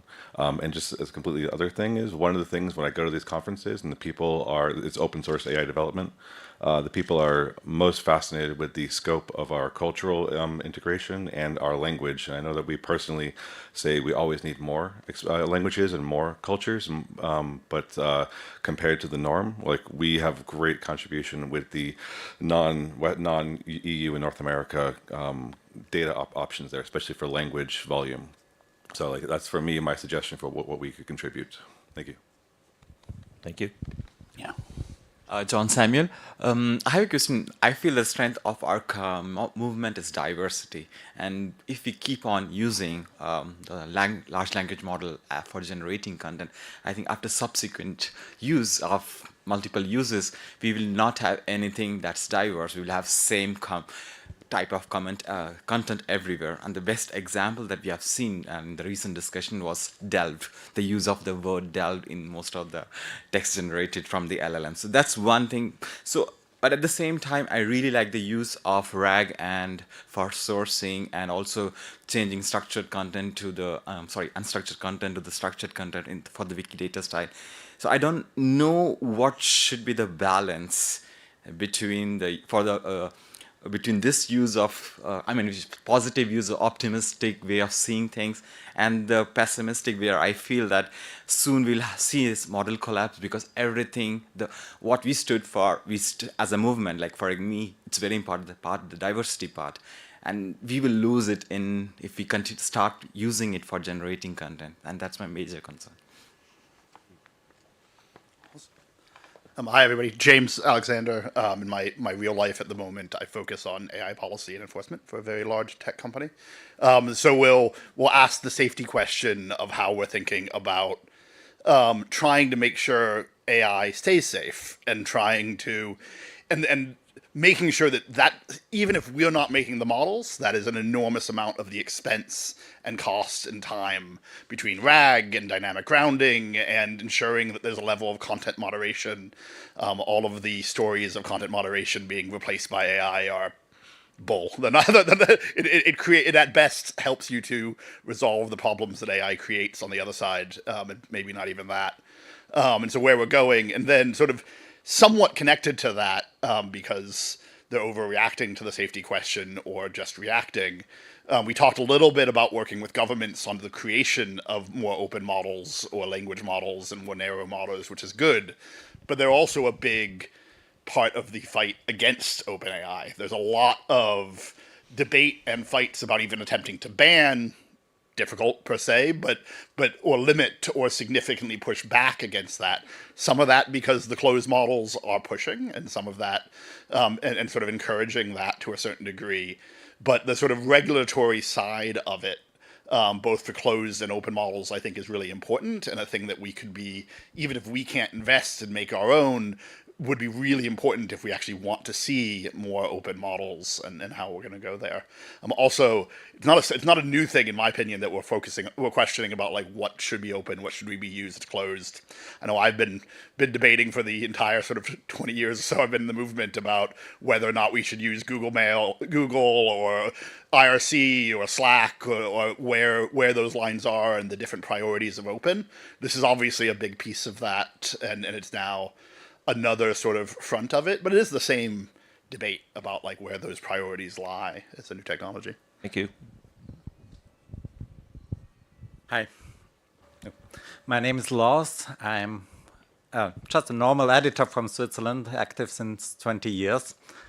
And yeah, I think we talk a lot about the threats of AI, but it is here and I don't think it will go away anymore. So we also should talk a little bit more about the opportunities, for example, for us as editors. So how can AI help and support us in our daily tasks? Like, yeah, maybe refine a text to make it better understandable, or in the translation processes, or maybe just when I try to edit a table or so, and that it supports us with giving us code or whatever. So are you also thinking about these possibilities of using AI in the support for editors? That's my question. Thank you. I'm gonna be the I'm sorry, Dan. We're at time. I saw in the program that there's actually no event happening right after, nor no session happening after this, but I can imagine that people have to go. Maybe space for one response? Board thing now. Yes. Can I say yes, of course. something, Yes. Sandra? Yes. First of all, I want to say that I want to take a moment to thank everyone for participating, and the panelists and you for taking over, and also the people in the audience, because I think the moment we are at, I hear everyone's concerns about the urgency of addressing this. This is not going away. This is something that is changing the way that we're consuming and producing knowledge to the world. So we do have to address it. And I guess what I want people to go out of the session with is that sense of urgency that we as a movement together have to address it and come join the conversations. It's not ending with this panel, of course. There's tons of work happening quite separately, and we need to kind of join in together to be able to address this issue. And I would say that there was a mention of previous technological changes in the world. This is not the first technological revolution that we're experiencing. We've seen the rise of the World Wide Web and the rise of mobile, but this one is a bit different in terms of the pace, the timing. It's the first time ever that I can see. I've been researching the topic for the past year and a half, and looking at the way that generative AI is changing the way that we're consuming and producing information, and the pace is so quick. It's the first time that humanity is, in a sense, finding it hard to catch up And this is also making it difficult for organizations, including the Wikimedia Foundation, to make big things. That's why some of the focus has been on finding specific tangible projects that are low cost but high impact that the teams have been working on. But we are thinking about all of this, including of how we can harness it. And we invite all of you to be part of that conversation. And thank you all for joining.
strike twice in the same place. Does it?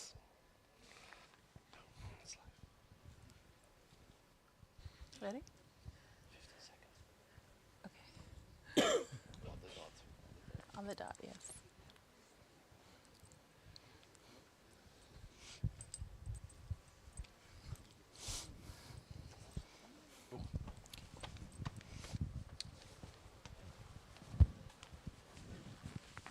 Good afternoon, everybody, again.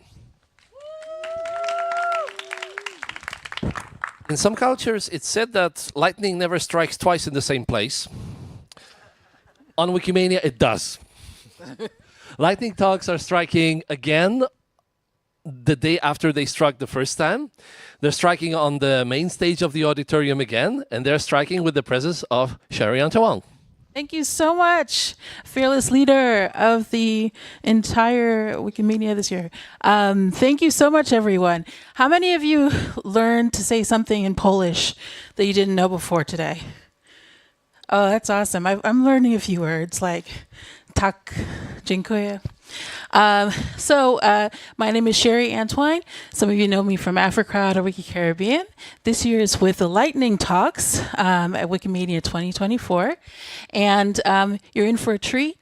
This year we are, we've had 2 seconds. This is the second session.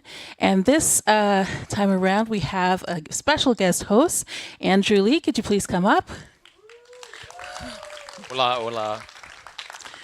Other than being a master communicator and a master Wikimedian, Andrew is going to be working with the speakers today, keeping everything flowing, taking care of y'all, and we will be here through it all to support as well. So before further ado, and before hearing today's great speakers, I'm going to ask you one more thing. When they come up, don't forget to cheer, don't forget to give them your all, and without further ado, Andrew Lee. Thanks, folks.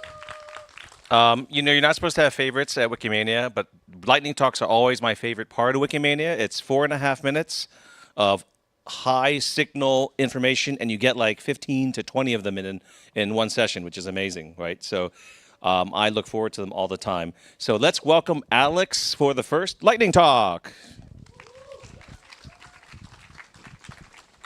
Hello. How's everyone? I'm Alex Stenson. I'm a lead program strategist at the Wikimedia Foundation, and I wanted to give you a little bit of insight about an experiment we ran called the Organizer Lab. The Organizer Lab was a experimental high-intensity training that we did over 2 cohorts that graduated 20 and 29 organizers on topics for impacts, themes that really matter for the Wikimedia movement to be relevant in the world for the future. We focused on sustainability and gender because these were 2 places where we saw a lot of community forming, but also a lot of need to learn how to organize. We focused on 3-month intensive courses that had live sessions, they had online learning materials, and we were really focused on how does a cohort learn to do something better on a topic for impact. We also tried the second round in both English and Spanish, and we learned a lot about live training in bilingual settings. The cohort, you'll probably recognize some of the faces in the 2 graduating classes, and it was really diverse. It was from all over the movement, and we focused on folks who were kind of in their intermediate part of their organizer journey. They'd run a few small events, and then they were kind of ready to do something more. They wanted to be more ambitious. And the course was responding to 3 major problems that we saw with a lot of grantees and newer organizers. First, they often had trouble targeting the right audience. Second, they had aspirations for activities that don't always create the content that they expected from their organizing activities. And third, they were encountering problems very similar to every other organizer in the movement. They were kind of repeating problems that other folks had experienced. So we divided the course into 3 areas. First, identifying topics for impact. Second, creatively designing audience-based activities like events and campaigns.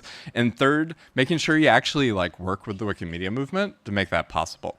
It was a pretty good course, and the first cohort of organizers, when we did a year-on follow-up survey, said that they were using the things they had learned in the course to train others in the Wikimedia movement. We know this has actually been a really good opportunity for transmitting knowledge across and about organizing, like campaigns, like topics for impact initiatives. However, it was also very challenging to run 2 live courses for like 3 months with volunteers.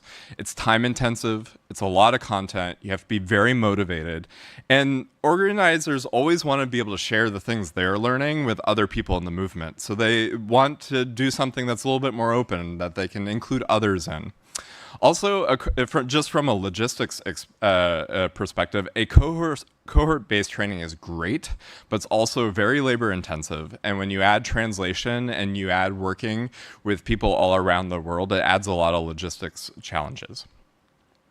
So we decided that we're not going to run the cohort-based organizer lab again, but we're turning the most valued sections, the ones everyone in the follow-up surveys said were like, these really helped me, these are the things I'm sharing with others, into self-taught courses on Wikilearn. And I see Asaf in the room, he'll probably talk about Wikilearn again too. And we're kind of using what we learned from the training, what worked, what didn't, to do 2 big things. First, really change how we're doing advising and documentation for campaigns and other topics for initiatives, impact stuff. But we're also thinking about how do we redesign some of the software on Wikimedia projects to solve the things that are really hard to teach. So there are certain tools, certain workflows that organizers, they learn the material, we taught it to them, but it wasn't always easy to replicate or like use well. And so we learned a lot about how the software doesn't always help organizing work. And so that is what we learned from the organizer lab, and where next? And apparently I have 20 seconds left over. What happened? Good job. All right. Thank you so much. And next we have Nangara.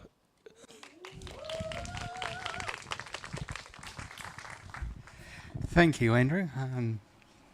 I didn't memorise, so I've been sitting up in room 6 trying to... Oops. I've got puzzles.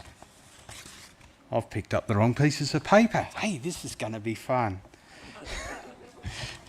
No, I'm not that silly. Even I don't trust my memory anymore. I'm getting too much of a dinosaur, so I've written it all down on paper anyway. So, yeah, I can't see either. So my talk is failure is an option. In fact, failure must be an option. And I want to repeat that. Failure must be an option in everything we look at, everything we do. We've got to attempt to make things happen. Now, let me take you back about 2,000 years, give or take a couple of hours. A person known as Juvenal was in Latin. I'm obviously got his name totally pronounced wrong, but he created or said the situation is there is no such thing as a black swan. And for the next 1700 years, that was the accepted science and practice right through the known world or the old world, that there was no such animal as, well, the only animal there was a white swan. And that thinking was all wrong, because in the early 17th century, 1697 thereabouts, the Dutch started stumbling into the west coast of Australia. And what they found was that there is more than white swans. There are black ones.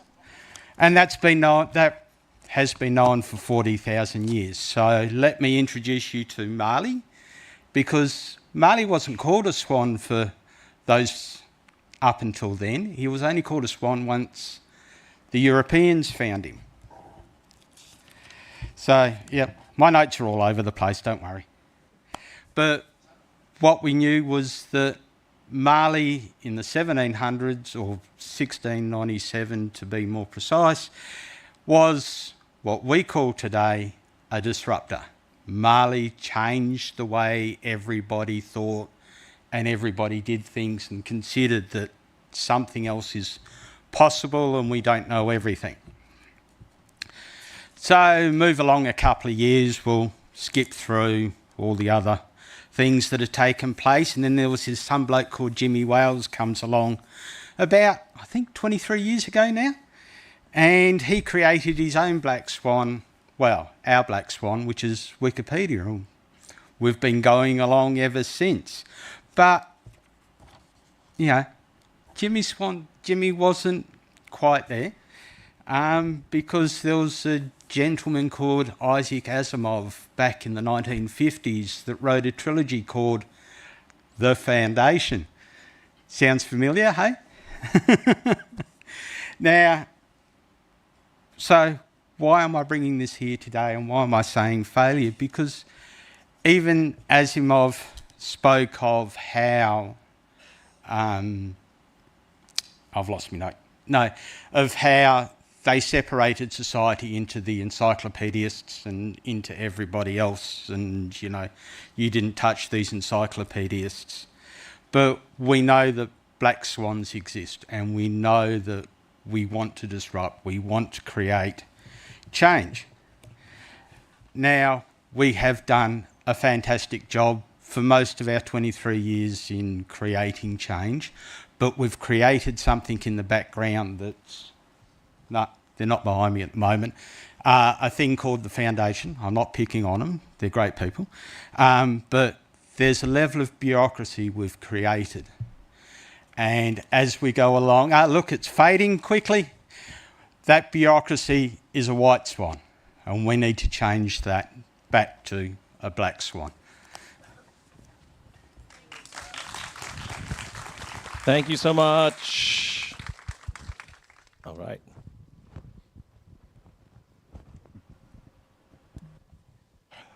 Hello, my name is Vyacheslav Mamon. I am administrator of Ukrainian and Russian Wikipedia and member of Wikimedia Ukraine. I am live in Kyiv. My city is suffering because of Russian aggression. The relentless shelling by Russian missiles and drones has tragically become routine for its residents. Yet, amidst these dire circumstances, Kyiv boasts a resilient community of Wikipedians who not only contribute to Wikipedia, but also spearhead successful initiatives in education program and GLAM. Despite constant rocket attacks forcing them to operate from shelters, the Kyiv Wikipedia community remains steadfast, organizing trainings and offline events such as the Wiki conference held in 2022 and 2023, albeit with undisclosed locations and times for security reasons. In the realm of education, our volunteer Dmitro Vlasenko reads Wikipedia editing courses at Karazin Kyiv National University, and teacher Olena Yakovleva integrates Wikipedia into the educational curriculum at Bohodukov Lyceum No. 2. In the realm of GLAM initiatives, our focus primarily lies on collaboration with libraries, including training sessions in the Kyiv Korolenko State Scientific Library and the Scientific Library of the Yaroslav Mudry National Law University. Notably, the project Khdak in Wikipedia at the Kyiv State Academy of Culture, facilitated by Wikipedia volunteers, led to the creation of over 50 new articles, the addition of more than 100 articles, and the upload of numerous free photos. All these articles or photos was about Kyiv State Academy of Culture. On January 28th of this year, we held a Wiki Marathon on creating articles for Wikipedia in the bomb shelter of the Korolenko Scientific Library.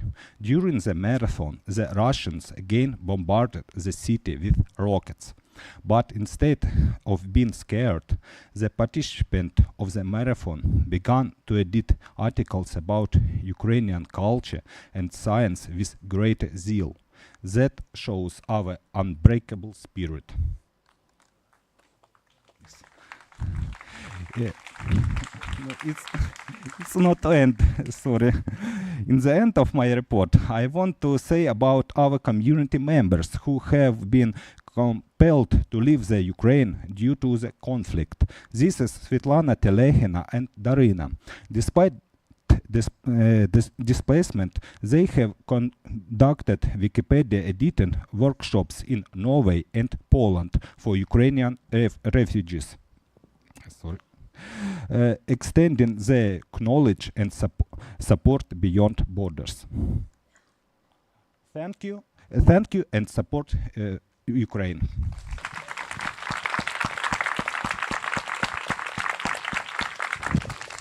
Thank you so much. That's great. Thank you. I'm moved now, and sorry. All our hearts, I believe, are with you. And this is not the title of this your situation, although it might be.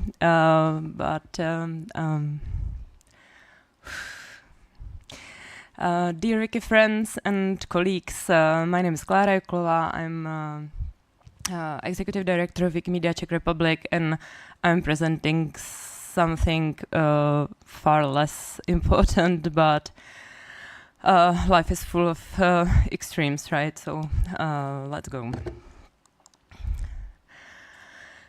Snap your fingers, all of you who have ever heard the words Wikipedia, there's an error. That's why we prepared a media education campaign with the same title that we used on various occasions, and this campaign includes this campaign page in English on error.wikimedia.cz, a series of promotional picture puns, most in Czech but few in English, which we use as illustration stickers. James Blonde, Hoarder Coley, Greenhouse Effect, Your Pet Interior, and of course Magnetic Renaissance. We as well created promotional and educational video, which I'm now about to start.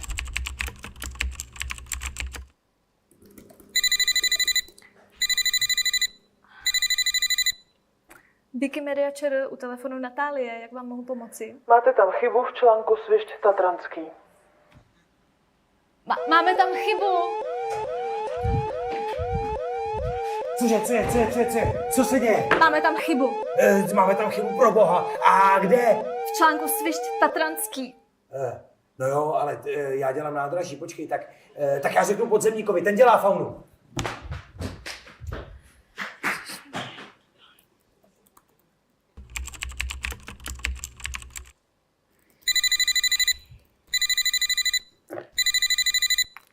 Wikimedia ČR u telefonu Natálie, jak vám mohu pomoci? Máte tam chybu v článku Svišť Tatranský. Aha. Našli jste chybu na Wikipedii a není vám to lhostejné? Díky, že jste si všimli a chcete s tím něco dělat. Drobnou chybu typu překlepů nebo pravopisné chyby můžete opravit sami. Stačí na liště článku kliknout vpravo nahoře na editovat, opravit chybu a následně kliknout na zveřejnit změny. Do shrnutí editace napíšete jednoduše překlep. Nemusíte mít na Wikipedii ani účet, abyste takovouhle chybu dokázali opravit. Editujte s odvahou. Někdo ze zkušenějších dobrovolných wikipedistů nebo wikipedistek po vás pravděpodobně brzy editaci zkontroluje. A to i přesto, že je wikipedistů vlastně jenom několik set a těch, kteří slouží v takzvané patrole, dokonce jenom několik desítek. Pokud je chyba zásadnějšího faktického charakteru, potřebujete pro její opravení důvěryhodný zdroj, který do článku při jeho rozšíření vložíte tlačítkem citace. Využít můžete encyklopedii, ale taky třeba odborný článek nebo rozhovor v lifestyleovém magazínu. Informace napište vlastními slovy nebo je citujte. Jako zdroj nesmíte použít vlastní výzkum, pozorování, domněnky nebo znalosti bez zdroje. No ale jestli si sami na opravu chyby netroufáte nebo si vám zkrátka nechce, tak i tady je řešení. Můžete třeba napsat na diskuzní stránku článku a dotaz nebo podnět k opravě vznést tam. Poslední možností je napsat podnět na e-mail. info.cs@wikimedia.org, který spravuje If you want to hear the whole video, please go to error.wikimedia.cz and don't be bold and use that for your own purposes, such as Ukrainian community. Just edit subtitles, and it's all at your disposal. Thank you very much. Thank you.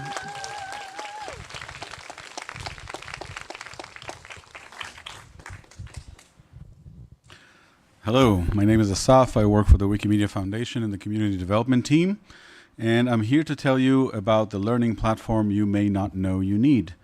It's called WikiLearn. It's a learning and training space for Wikimedia. And yes. So what is it and why do you need it in your life?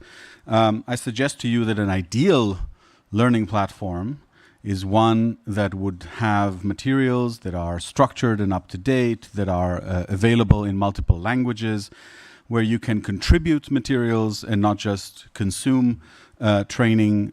We would want there to be grading and computer automated assessments. We would want people to be able to submit assignments privately and get feedback from the instructor, not necessarily for everyone to see. We would want qualitative assessments, mentorship, all kinds of things like that, and also accommodate human-taught live courses. We would want not to have to remember another password in our lives, to be able to log in with our Wikimedia identities. And we would want the materials to be forkable so that we could clone a course that we mostly like and change what we don't like or adapt it. We would be able to translate it into our language. And of course, we would want all this on free software, right? Yes. So good news, WikiLearn, powered by OpenEdX, the free software, does all of that. Everything I just mentioned, you can try it at, confusingly, learn.wiki. Okay, WikiLearn is at learn.wiki. Yes. Let's take a quick tour. So this is what the homepage looks like. There's a bunch of courses that you can pick from and enroll in. You can already see they're in multiple languages. This is what such a course might look like. There's a list excuse me, of units, and the content is given to you in outline form, and you can browse it and go in and out of units and modules as you need. All the videos on the platform have subtitles, all of them, as a matter of accessibility and translatability, which are shown on the side. This may be familiar to you from other MOOC sites that we won't name. And you can see here an example of a computer-graded exercise. In this case, it's a multiple choice question. You don't need to read the text, just see that there's an exercise here that is graded by the computer. And this is an example of an open response assessment. So the instructor has a question or an assignment, and then learners need to type in or upload a file as their submitted assignment. This can be a Word document or a presentation, a PDF, whatever. And then they get graded by the instructor. They get personalized feedback by the human instructor. This is what the feedback looks like. That's only visible to the learner who received the feedback, of course. And this is a list. This is a view that shows you courses available for translation. This is a feature we custom developed. It did not exist in OpenEdX out of the box, but we as Wikimedians certainly expect it, so we commissioned this to be developed. And now you can take a course on WikiLearn that you like and translate it into another language using Meta, using the translation interface we all love and hate, but at least are familiar with. And so you can take all the course material, including the video subtitles, and just have it translated gradually on Meta, and then it is automatically pulled back into the platform.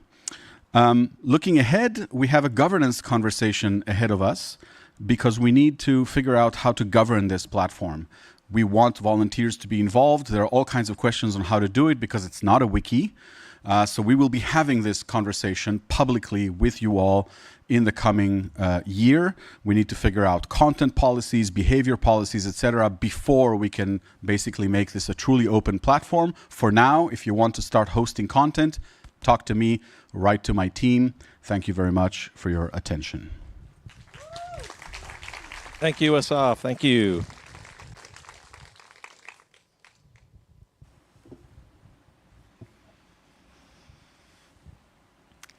Hello everyone, I'm Léa Lacroix. I'm taking care of community engagement and consultancy on events in the Wikimedia movement, and this is Lydia.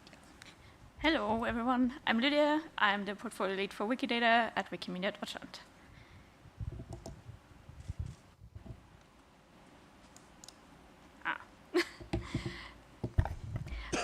Today we want to talk to you about an amazing event series we did. And first of all, of course, how did this all get started? So the Wikidata community is pretty spread out worldwide. And it's hard to get people together in the same place. And people wanted to connect to each other, of course. Then COVID happened, all kinds of in-person events shut down. At the same time, we were thinking about new ways to do events around Wikidata. People from the community proposed some ideas, and last but not least, there were some really important conversations we needed to have in the Wikidata community.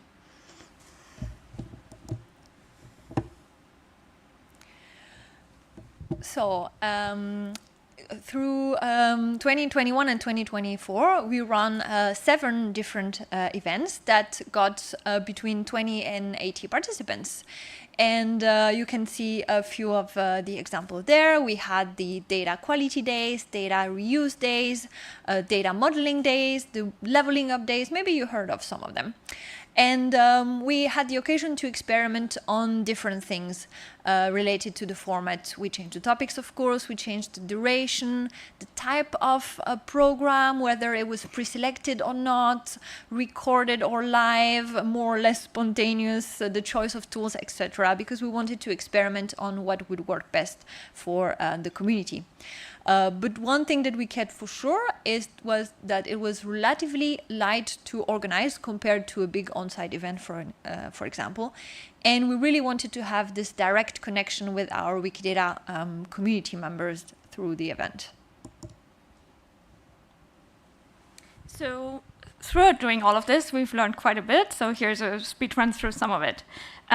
First of all, there's a ton of benefit of bringing together community members to talk about specific topics, sometimes even very specific topics. And bringing together our core community and outsiders, like, for example, reusers building applications with Wikidata's data, was really, really beneficial for everyone involved to exchange new perspectives and see the other side in some of these discussions. And a fun component in these events always helps. And we opted for playing some Wikidata-powered games to make that happen, which are always popular. Oh, sorry. But of course, that was not all we learned. We also learned that not every format is perfect. And we fiddled quite a bit with different formats that are more fitting for the different events we've had. And the same is true for tools. Some of the tools we used, we changed over time to accommodate people's requests. Then something we especially learned over the last few events we've run is that pre-recorded sessions are really great for allowing people to participate in this event async, but at the same time, and create a long-term impact. But at the same time, sometimes they lead to lower participation because people can consume the content whenever they want to consume that content. So now you may wonder, why do we still do online events? We are all fed up with that. But here are a few reasons why. First of all, it's really useful to connect with some members of your community who cannot or do not want, or for any reason they cannot come to on-site events. It can help also engaging with your community in between on-site events, which is also really nice. We think that it's a great way to discuss very specific, very niche, very nerdy topics with your community, and it can be fun to organize. So yay, online events. Thank you. Thank you, Leia and Lydia. Our next speaker. Hello, everyone.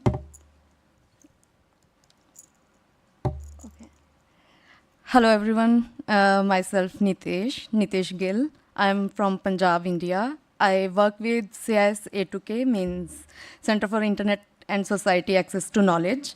So as you can see, my topic is She Leads program. So the initiative aimed to empower female Wikimedians and foster women leadership in within the Indian communities. This effort was intended to be a one-time support program, but rather an ongoing endeavor to provide a platform for female Wikimedians to design and implement activities aligned with their goals and aspirations. So, how we came with this idea. So most of you, I'm observing, most of you already know, like there was a Wiki Women Camp in 2023 in India. So that time, CIS A2K was a partner organization for with that camp, and we took care of South Asia engagement thing, and we had a lot of conversation there with South Asian female Wikimedians, and there were like debrief sessions, and we also shared some hard copies of feedback form. They also gave us something in writing. So we decided to give them a platform where they can like start with their leadership, and they can go with their own ideas. So yeah, that was a 2.5 month activity. We started in March and ended it up by 15th May. And total of proposals we got, like 17 proposals we got, and only a few were not implemented because of some other commitments by organizers. And so more than 20 female Wikimedians came forward with their own ideas, and they did really great work. So you can see there are some like session types, and there were like proposals with outreach activities, photography contest, cultural documentation, in-person meetups with like adathons or content creation things, awareness programs, and training sessions as well. So we were expecting, because that was the first time program, like we just started, and we were just expecting from the community members. Yeah. So yeah, we were just expecting more participation from female Wikimedians because we started for them only. And like second thing was like women step in on their own to take lead on their own ideas, and also come up with innovative ideas. So yeah, there are some major outcomes from there, and the first one is the most important for us. So women Wikimedians were excited and confident what they did and what they were planning to do, and they really appreciated that program. Also that most of them had first ever experience with those activities, and we also received like innovative ideas from the community members or like from female Wikimedians, like tribal culture photography contest.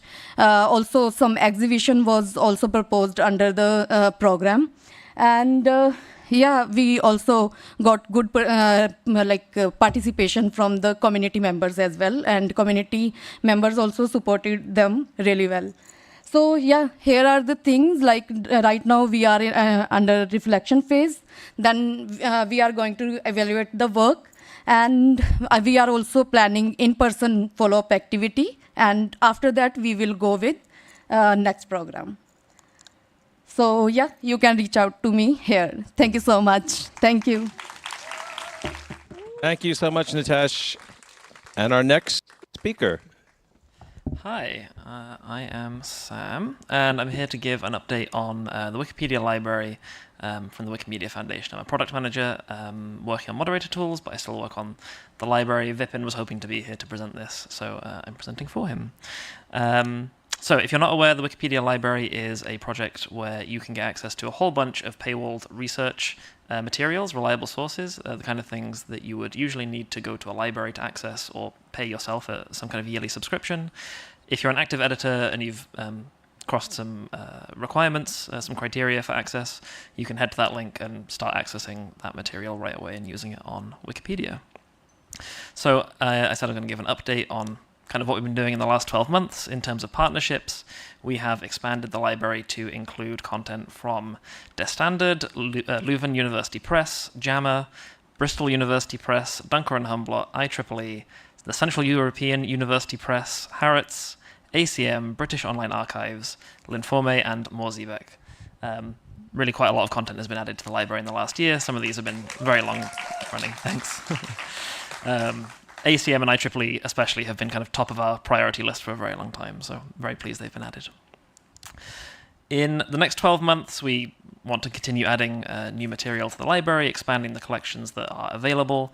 We know it's very English-centric at the moment. A lot of the biggest collections are English only, so we really want to improve the language coverage. You'll notice that in those partnerships that we added in the last 12 years, a lot of those are non-English collections significantly. And we want to continue publicizing the library so that more people are aware of it. We would really appreciate collaborating with more folks outside of our team. There's a few different ways you can do that. If you go to the library, the web address that I showed you before, I'll show again at the end, you can make suggestions, let us know which partnerships you want us to find, what sources you would really like to access, what paywalls you've encountered, and that really helps us prioritize the collections that we're going to go after. You could also help build awareness programs for the Wikipedia library in your community. We send out a notification when you cross the criteria threshold for accessing the library, but kind of after that, people need to remember that it exists, so creating local project pages or reminding folks events, for example, that it exists is really helpful. If you're an affiliate, a user group, or even as an individual volunteer, we'd also really love to work with you. We've had a great collaboration with Wikimedia Deutschland for many years, and that's really helped us build the number of German language collections in the library, because often we're not well positioned to understand which collections to go after or how best to have those conversations, or there's simply a language barrier. So especially if you're an affiliate or user group, we'd love to collaborate with you. So you can access the library at the link at the top, wikipedialibrary.wmflabs.org. You log in with your Wikipedia login, no need to register a new account. And if you want to collaborate with us, if you want to learn more about the library, if you have any issues with it, you can contact us at the email there. And that's it. Thank you. Thanks so much, Sam. Our next speaker. Hang on. Hello, everyone. So I have a question for you all. Who here has a favorite sanitary bin? Yeah. So by sanitary bin, I mean a container where you can put used menstrual hygiene products. I have a favorite, which is this one. I saw it in Montevideo in Uruguay last year in November. And I'd never truly seen anything like it. It's bright pink. I hope you'll agree with me that it's gorgeous. And it struck me because in the UK, where I live, sanitary bins are usually boring and grey and plastic. And it has another amazing factor in that it is recyclable. So it's made of cardboard, so it's more sustainable in the future.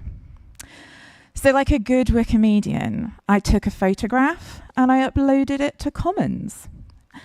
But I was sad to see that there was no category for sanitary bins.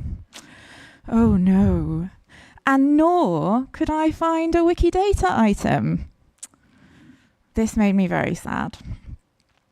I went to look for other sanitary bins in November last year, and I did find 2 others after some careful searching and structuring of data on Commons.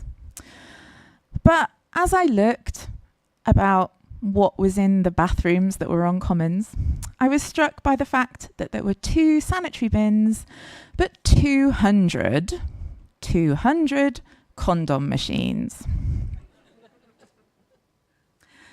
So access to knowledge about menstrual health care is vital. it affects us all, and I think we'll all agree that it is also an issue, on Commons at least, about equity. It's a justice issue, and my talk really is an invitation. It's an invitation for you to all join me.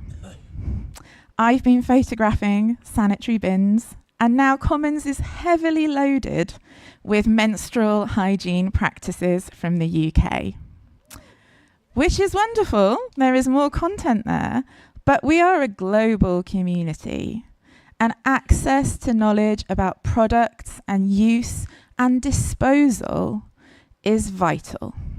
So I would strongly encourage you all to think about what images of menstrual hygiene management that you can donate to our movement. And you might be sitting there thinking, well, I don't menstruate. This isn't relevant to me. So for many people, incontinence can also be an issue. And these receptacles, these sanitary bins, are also used for that. So you can use the QR code to get a reminder of these ideas. And I would encourage you to upload your images and to also add the terminology that's most useful for your languages, both to Wikidata and to Commons. Thank you. Thank you so much, Lucy. All right, our next speakers, Doc James. Great. Lucia. Perfect. Thank you, Andrew. So we're going to discuss our research around looking at the quality of male versus female healthcare content on English Wikipedia. So I'm James Heilman. I'm an emergency physician from Canada, and with me is... I'm an academic at Edinburgh University. Perfect. So there are reports of systematic sex-related bias on Wikipedia with respect to both editors and biographies of living people. And it was previously unclear if these same disparities existed within the healthcare content on Wikipedia. So what we know is Wikipedia editors are predominantly male for that work on health content. About 80 to 90% of our editor population is male. About 10 to 15% are female. And the question is, does the sex of the editor population affect the quality of the content related to healthcare that pertains to the sexes? And then with respect to biographies of living people, what we see is 77% of our biographies of living people are about males, only 23% are about women. I'll hand it over to Anusha, who's going to go through our methods. Yeah, so what we did is we concentrated on the top 1,000 Wikipedia health articles for a snapshot of time, which was June 2019. And we extracted 13 quality assessment factors, such as page views, number of pictures, languages, etc. And we thought, okay, well, we might have this knowledge, but what can we compare this to? So we decided to compare this to the two standard medical textbooks, which were the Oxford Handbook of Clinical Medicine and Toronto Notes. And we performed standard non-parametric tests. James, do you want to say anything about this page? Certainly, yeah. So we looked at 1,000 articles out of the 50,000 health articles on Wikipedia. So we only looked at 2% of the total articles. But these 1,000 articles, because they were the most read, represent 43% of the page views that Wikipedia's health content gets in a general month. And when we classify the articles, we didn't just go for male and female and neutral. We thought actually there are conditions that affect females predominantly, but can also affect males and vice versa. So we created these 5 categories. And as you can see, our results show that actually when you look at Wikipedia's top 1,000 medical articles and the 2 medical textbooks, the results are very, very similar. So about 91 to 93% is non-sex specific content, and about 7 to 9% is sex specific. Out of these, there are almost always 3 times as many female health articles than male articles. Just to let you know that the number of reads for Wikipedia's articles between sex specific and non-sex specific articles was not significant. So female category articles were ranked higher on Wikipedia medical topic importance list. This was for top, mid, and high importance. So that was statistically significant. Female category articles also had a higher number of total and unique references, page watchers, pictures, and available languages. However, they had a lower number of edits compared with male articles. In conclusion, Wikipedia articles in health between the sexes have a comparable quality. There's a higher number of female articles on Wikipedia and in textbooks, but this can be explained by the inclusion of topics on gynecology, obstetrics, maternity, pregnancy, childbirth, which are just so much more numerous than for a male reproductive system. And we also thought that this can clearly reflect readership and needs of a population in a specific time or just in general. But the limitation of our study is that we only looked at 1,000 articles. Thank you very much. Great. Thanks, everyone. Thank you, Nusha and James. Our next speaker. Oh.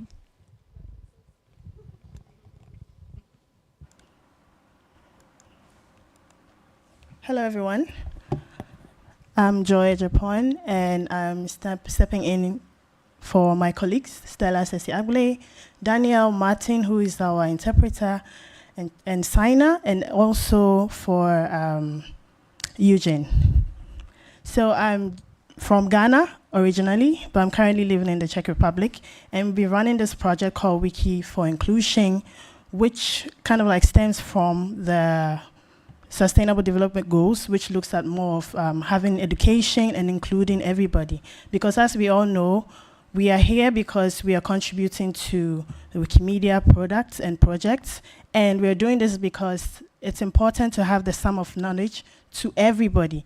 But this project comes as a result of the fact that if we're reaching out to everybody, what about those with special needs, such as hearing impaired and special challenges like disability in any other form? But this project is mainly focused on those with hearing impairment. So a favorite saying from Oscar Olik Ice says that inclusive and sustainable economic growth can drive progress and generate the means to implement the Sustainable Development Goals. So Wiki for Inclusion started 2 years ago, basically to share knowledge to those who have interest if you have an interaction with them, but they do not feel involved or like they feel like they're connected to what we are doing because they have a special need, and then they also have certain resources that they need to be able to have access to this knowledge that we are sharing. So we decided to set this apart and have a separate session for them where we have signers who would sign while we speak in English, and then they sign, and then they would also take the information and communicate back to us by signing, and then the signer also interprets to us, and then we communicate further. It's very tedious, to be honest with you. Very, very tedious. Well, it will take like 2 hours for you to have a normal training session with newbies. It will take us about 4 hours to implement this. But the wow factor of it all is that sometimes when you interact with these people, you realize that the feedback that they gives you information that they are actually curious, and they've actually tried a lot of times to learn on their own, but then they need support. So if we want to include them, I think that everyone in every community should be able to have this on board. So basically, the hearing impairment has to do with they having challenges with hearing, but then they use more visuals and then signing to understand. It impedes their communication, it affects their relationships, education and employment opportunities. The World Health Organization shows about 5% of the world's population, that is approximately 466 million people, have disability challenges with hearing. So it means that if we are reaching out to everybody, the sum of all knowledge, then it means that these special groups, if you have not included them in your activities and your project, means they are missing out, which is a problem. Ghana National Association of the Deaf also shares that about 11 110,625 people have that challenge. So this is what we are doing a step at a time. Thankfully, last year, we were able to talk about this project in Wikindaba, and we had 2 communities approaching us, that's Tanzania and Chad. And I'm happy to share that Tanzania has already taken the lead in implementing the project, identifying these special people and giving them that support. To be honest, it's very tough to run this campaign because if you have limited resources, it's difficult. When we started with teaching them how to write the articles, but you realize that the alphabets are quite different for them. And then we started moving on to videos where we teach them how to create an article, upload on Commons, etc. But there are more information, and I will share it online for you to also have access to it. Thank you. Wow. Thank you very much. Thank you. Our next speaker. Hello. I'm Leserettin. I'm an editor from the German Wikipedia community. And I am pleased to present our 60 Minutes workshop series today.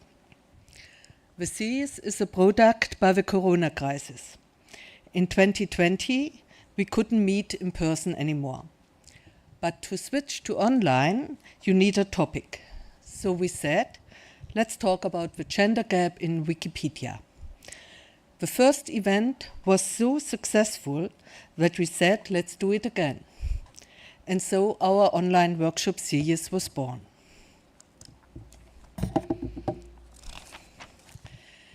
The workshop series has been running for 4 years now, and there have been almost 40 sessions. I organized the series together with 2 colleagues from the German community, Eva Berlin and Mushushu. Each session is designed to last 60 minutes, hence the name. If longer, then it is too exhausting for the audience as we meet in the evening.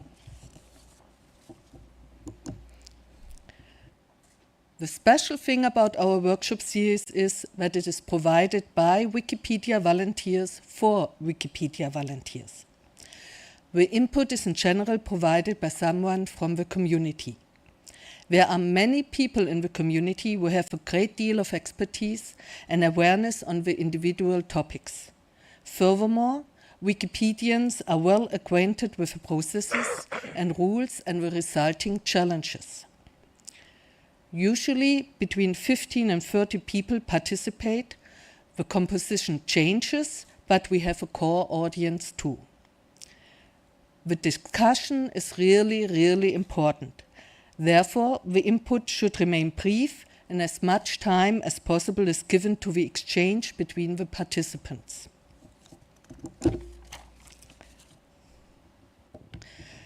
By now, you must have become curious about what our topics are in detail. Most sessions fall into one of the following 4 areas. The most frequently offered and also the most popular area is the use of terms, phrases, or images within Wikipedia articles. This includes terms like dark-skinned, anti-Semitic phrases and images, colonialist wordings, writing about trans and non-binary people, photos used in articles about women's undergarments, etc. We really don't run out of material in this topic area in particular. The other topical areas concern the gender gap in the articles, in the community, and in the readership. We have talked about the notability criteria, the gender gap for female poets, the composition of the community and the readership, the communication culture, and the fact that young Wikipedians feel marginalized.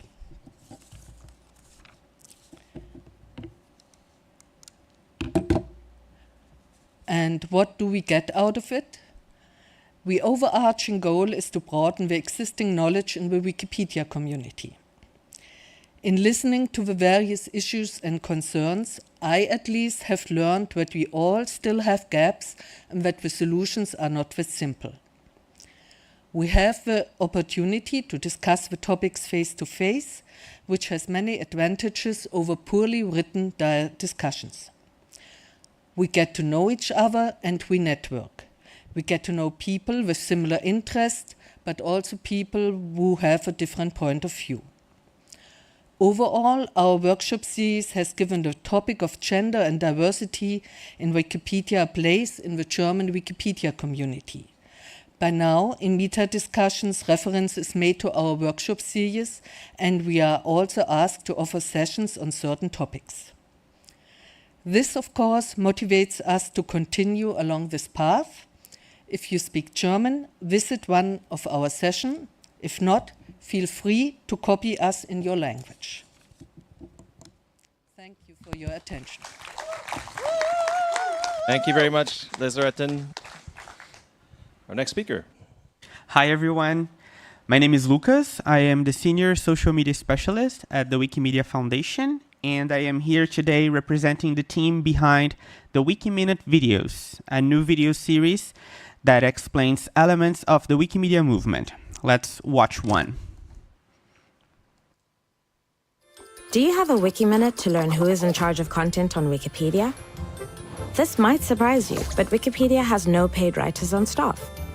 Toutes les informations viennent de volontaires, travaillant ensemble pour vérifier, modérer et débattre du contenu. Jeder kann Wikipedia bearbeiten, soweit man sich an die Standards hält. Inhalte müssen aus zuverlässigen Quellen stammen. Los artículos deben redactarse desde un punto de vista neutral. A la hora de tomar decisiones, quienes editan deben discutir y editar en conjunto hasta llegar a un común acuerdo. Todos devem ajudar a criar ambiente amigável. E todo conteúdo deve ter licença livre, ou seja, ser livre para ser compartilhado. تساعد هذه المعايير في الحفاظ على أكبر موسوعة مجانية ومفتوحة في تاريخ البشرية.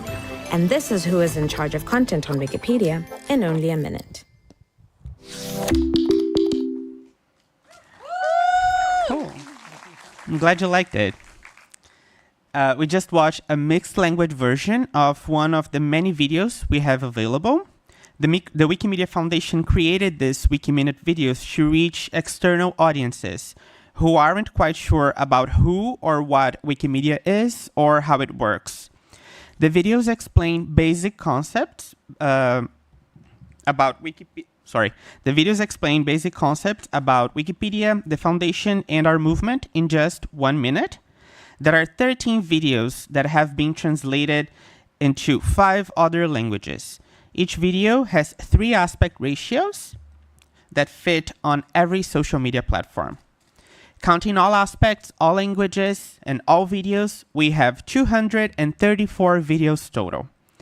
And we want you to know about them so that you can help reach local audiences in your own regions. So what questions do these videos answer? As I said, there are 13 videos that answer questions like, how does Wikipedia work? What is the Wikimedia free knowledge movement? And who is in charge of content on Wikipedia? This is the video that we just watched, except with a mixture of languages. The videos have been tested in surveys in the United States and in Nigeria. During these surveys, we measured the NPS for each videos. NPS stands for Net Promoter Score. It is a widely used measure of brand advocacy among users. We found out that NPS increased. What this essentially means is that after audiences watched one single Wikiminute video, the loyalty and the likability of Wikipedia increased by around 20 to 30 percentage points. This is a really amazing result, especially if we consider that we are only asking for 60 seconds of audience's attention. So we invite you to familiarize yourself with the Wikiminute videos, add subtitles in your own languages, and share with people in your region who don't understand Wikimedia. You can find the videos on MetaWiki and on YouTube. Just use this QR code or the link over there. Feel free to add them to your chapter's website or put them on your social media accounts or send them to your mom when she gets confused about what you do online. Also, please tell us how you are using these videos. We really want to know. You can share that on MetaWiki. There's a space where you can add that information. We hope to have more videos coming, so keep an eye out on the Meta Wiki page. And that's what I had to say in 4 minutes. Thank you. Thank you, Lucas. Thank you. And Darina, you're next. Hi, my name is Darina. I'm a Ukrainian Wikipedian from 2017 and a project manager of Wiki Loves Monuments competition from 2022 in Ukraine. So today I want to share with you how Wiki Loves Monuments competition can help to document the destroyed cultural heritage. So let's move forward. Active wars all around the world create urgency to preserve knowledge. Of course, I want to share how you can help with collecting knowledge. So due to the Geneva Academy of Humanitarian Law and Human Rights, there are more than 110 active conflicts right now at the moment. Could you imagine? And unfortunately, this number increases all the time. And cultural heritage is often destroyed or damaged in the process. Wiki Loves Monuments 2023 in Ukraine was the second competition held since the beginning of the Russian full-scale invasion in our country. The whole contest was influenced by this. Of course, it was always important for us to collect, preserve, and share knowledge. But right now, it's especially important because of the war and because hundreds of our monuments are already destroyed. So the last year, we introduced a special category, which is called War Destroys Monuments. And here in this presentation, you could see some of the pictures that were selected by the national jury. I want to say that Wikimedia projects are powerful platforms to share knowledge. And what is more important, each of us can help to share knowledge even without going to Ukraine. So if you want to help us, please feel free to write articles in your languages, also illustrate them and improve the contest. And even a small step can help us to achieve together our Wikimedia vision. So please feel free to find us here in Wikimania and we can chat more about it. Also follow our social medias. And finally, we kindly invite you to join our international volunteers team, where you can help us to pre-select photos for the national jury. Unfortunately, now we have power outages in our country because of Russian attacks on our grid, and it makes our work much harder. So this is a time when we ask for your help, and we will be grateful. So thank you. Thank you so much, Darina.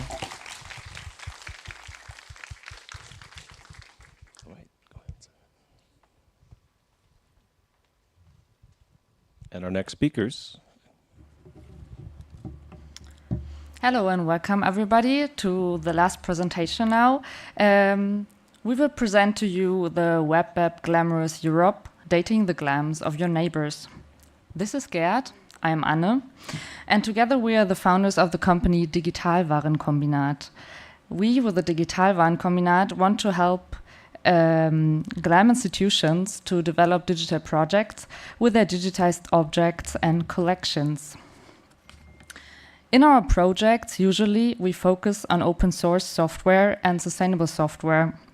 So now I would like to introduce to you our latest project, Glamorous Europe. This prototype, Glamorous Europe, aims to playfully bring together people with European artworks. It integrates datasets from Wikidata and IIIF. IIIF, if you never heard about it, is a standard for delivering high-quality images. We will show you now how to select, collect, and remix artworks with Glamorous Europe.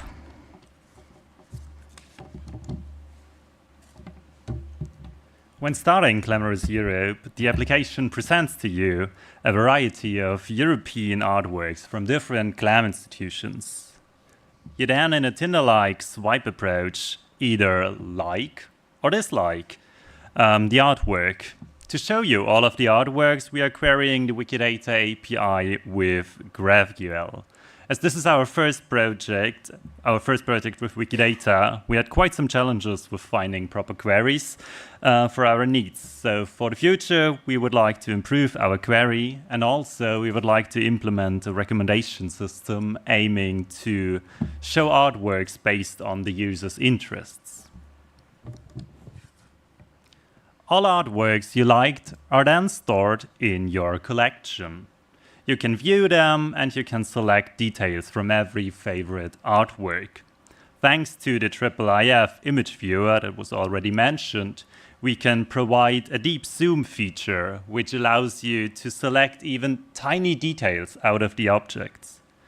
We also integrated a lasso tool and a background removal tool for this purpose. We are now working on an improvement of these tools, and furthermore, we would like to integrate a link to Wikipedia articles to get even more background information about the artworks or the artists. You yourself can be an artist in the last step of our web app by remixing artworks. Drag and drop the details of your favorite artworks and stickers and combine them with prepared canvases and frames. After that, you can share your own glamorous artwork. In the future, we would like to implement also user accounts so that you could have the possibility to continue the work on your artwork or to collaborate with others on your artwork. So now we would like to invite you to try out Glamorous Europe. To do so, scan the QR code, or you can also enter glam-europe.de. The web app is available in English and German. And we would also be very happy to get in touch to discuss your feedback or also to get some hints how we could progress. Yeah, and you also can find our contacts here, so you can contact us in a variety of ways. And we also have postcards promoting our project, so if you want some of them, just come to us. Thank you very much. Thank you so much. All right, folks. So those are lightning talks. Snap your fingers if you learned something new today. Great. And I thank the speakers so much because it's not easy to put all the information in such a short amount of time. And I thank all of them for making sure they're in that time constraint. And we learned much more from having so many of these presentations. Sherry, are you out here? Yes, Sherry, let's find out how we can give us a send-off. Hi, everybody. All right, so I am here to not only give a few last words, but also send out some thanks. But before I do that, I want to thank you because you have been a fantastic audience. You stayed so attentive and so involved, and you cheered them on and made everyone feel a good part of this. So give a big clap for yourself.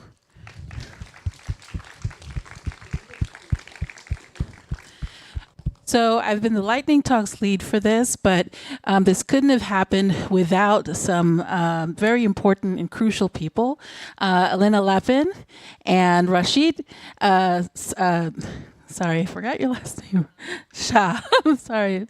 If you could please stand up so we can give you a round of applause for all your hard work.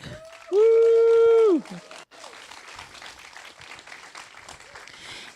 And right after this, we're going to do a group photo of all of the speakers from this session. But first, before we do that, could all the speakers please stand up and get a big round of applause?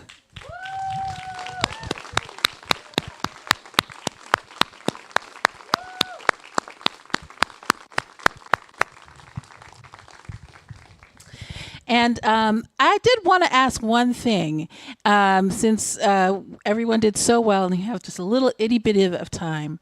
Is there anyone in the audience who learned something this time around that that really, captured their imagination? Was there something you learned? Was there something that you're now wondering about? Anybody in the audience? Go ahead. There's a microphone right there. I wanted to share the respect for the people from Ukraine that edit during wartime, because I know what it means, and when they're still doing it and talking about it publicly, it's like really important and inspiring. So, way to go. Yes, thank you for your bravery. Thank you for all that you're doing and keeping going. Anybody else? Yes, go ahead. Oh, no, you were just shifting in your seat. All right, I'm going to stop there. Thank you so very much for coming out today. I hope you enjoy the rest of the conference. We have one good day ahead of us, and I'm hoping you're also going to enjoy your dinner pretty soon as well. Thank you, thank you, thank you. And if all of the speakers could please come up, and we'll do one final goodbye and then one group photo. Thank you. Wojciech, please, if you could also join us.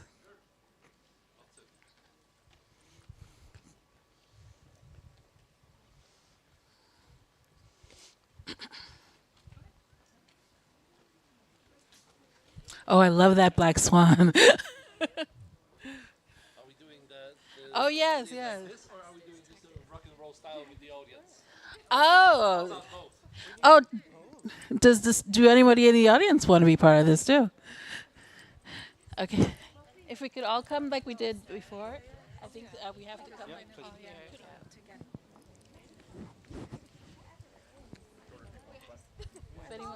Should we do this? Yes.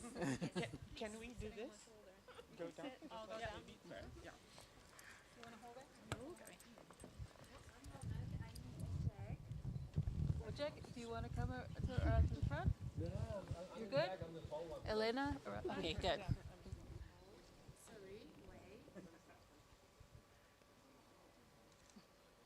My knee.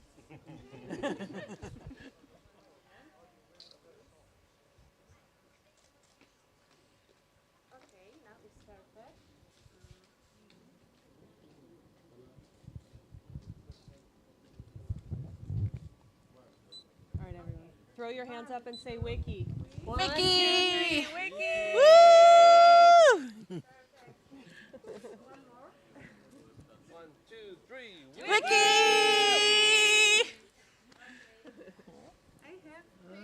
Yay! Good job, everybody.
you came and decided to listen to my short keynote about linguistic and cultural diversity in the context of generative artificial intelligence. I am a scholar of artificial intelligence, particularly language processing, and I have been for the past 12 years or so. I work as a vice president of Kosminski University here in Warsaw, in Poland. But I also sort of am representing today Wikitongs, an awesome nonprofit that is working with preserving languages so that they don't disappear.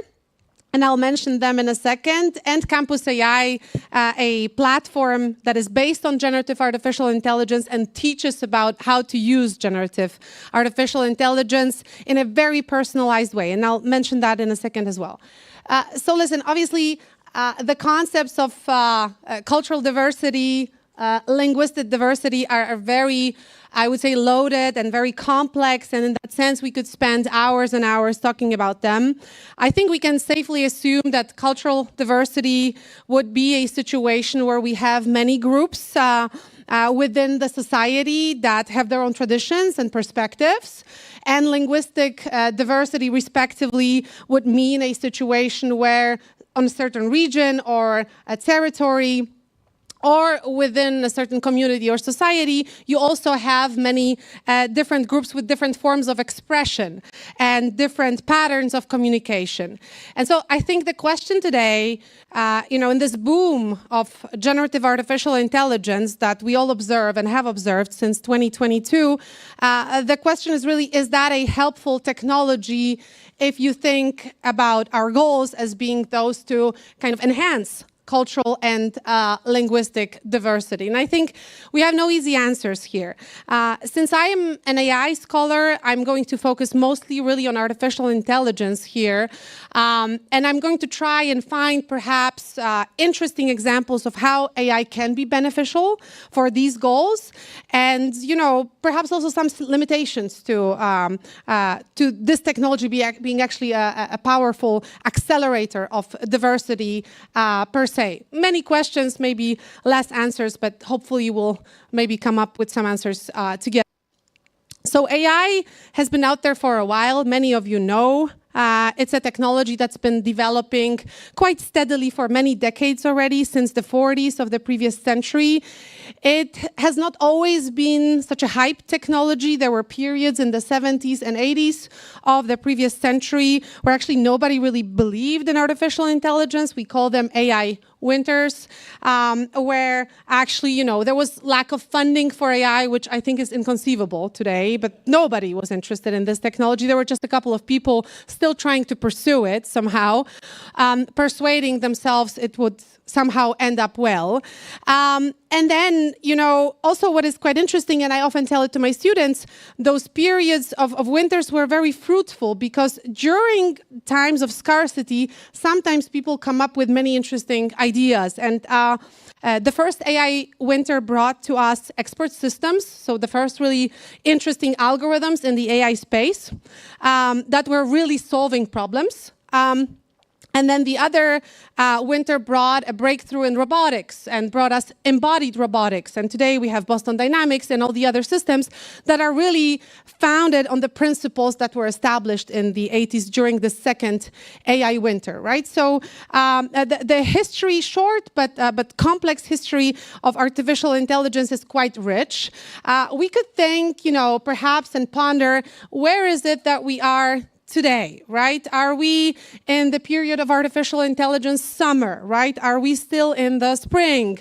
And AI is going to show us much more. Some people would even argue that we're in the fall and that, AI boom or bubble is going to burst very, very soon. And, that also, there is a point to that. But I think, the past 2 years for all of us, scholars of artificial intelligence and beyond, have been very, very interesting. Because what happened is that, well, obviously, I myself, I have been observing how AI was growing for the past decade, but in 2022, in November, ChatGPT was released and became a tool that is in fact quite mainstream today. It's a tool that almost anyone can use. It's very easy to use. It's very intuitive. And I think this revolution of generative artificial intelligence that we are observing is not so much a revolution of new, completely unexpected algorithms, because these algorithms have been built before, but it's really a revolution of accessibility, right? That this technology has become something that anybody can really try and use. And when you think about AI as a discipline, what we can say is that there are three factors here that are very important, and they have to intersect for AI actually to work, right? AI being a growing set of algorithms that can solve problems for us. And that first factor are those algorithms that I've mentioned, and they are quite old, right? So ChatGPT is in fact based on algorithms that were created, that were described in the 40s of the previous century, more specifically in 1943, right? So we are talking about algorithms that have been out there, not so frequently used, but conceptualized really a while ago. Then another component that started appearing and became very important was data. And around 2010, we saw a breakthrough because it turned out that if you feed huge volumes of data to those old algorithms, you're going to get quite spectacular results. And since that time, AI, particularly deep learning, has become something very, very promising. And then there is this third component, which is computational capacity, and everybody took it for granted, in fact. But today, we cannot anymore because the algorithms were fed so well that they grew, and they require more and more of that computational capacity that we quite often don't have anymore, right? Particularly when you're thinking about video processing, video generation in the context of generative AI. The demand is very big, but do we have the infrastructure is, I think, a very big question. Nonetheless, there is an equilibrium, I think. We can say safely in 2024 that we do have an equilibrium between these three factors, and AI is really developing. And generative artificial intelligence has brought us many things, right? All of them obviously contain these three factors, but mostly I think what everybody is familiar with are large language models such as ChatGPT, Claude, Llama, and some others as well that we might talk about later. On top of that, we have models that are no longer only about language. They are multimodal models, and they can really tolerate, sort of accept many different forms of expression. So they can generate a video or sound. You can tell them to write something and then translate that into sound and then that into video and back to text, and they're going to do just fine.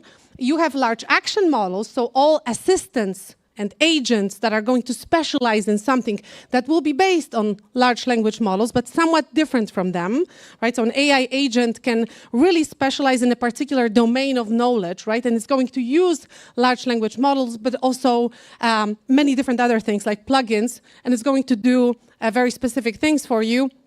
And then we can think about plethora of other solutions like diffusion models for image generation, sound models, video models that are developing. And here is that question of infrastructure and computational capacity, but let's leave that. So this is, generative AI, the past 2 years of generative AI. What's up? Why?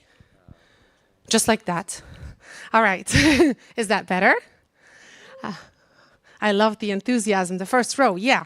And so this is what we are observing, right? So generative AI since 2022, this is obviously an arbitrary date. ChatGPT has been, developing, has been built since 8 years or so. So it's been a while. But this is what this box of generative artificial intelligence really contains. Now, an interesting question from the standpoint of cultural and linguistic diversity is really about LLMs. Large language models, right? Such as, for instance, ChatGPT that we mentioned so many times here.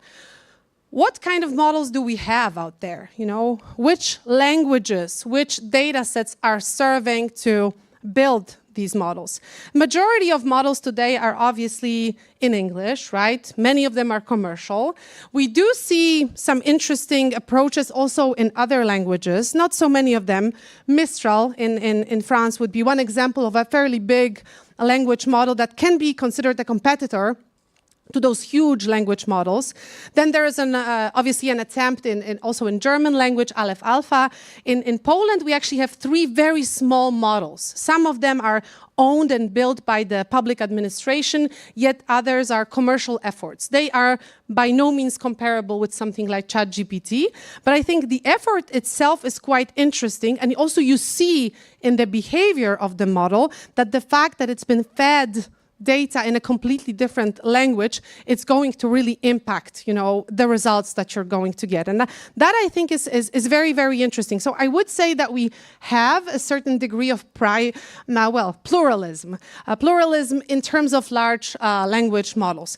When it comes to sound, when it comes to video, I don't think that's the case quite yet, but it's also, I think, much more difficult, right? We do have many interesting sound generators today that can generate sound in many different languages. They can even sing in many different languages, but I think their core is really still very much English, right? And then for video, we'll talk about that in a second. Again, we just have a couple of models, so it's too early to tell whether there is any pluralism or not. Now, generative artificial intelligence is obviously a very interesting intermediary of our expressions, but in many ways it's also a challenge. And I'm sure you're, familiar with many different challenges of generative artificial intelligence. One that is quite big, and particularly important when it comes to sound models, to large language models, is obviously everything that tackles intellectual property. Here, we have many unresolved questions, right? We really don't know how the trajectory of those large language models is going to look like because we have no regulations yet. In Europe, obviously, we have the AI Act, but it does not touch upon the questions of intellectual property. In the US, we have a couple of lawsuits that may impact the trajectory of the development of various models. And I was actually talking here in Poland with some of the builders of those small language models in Polish, and I was like, well, what about your case? And they were like, we don't know, really.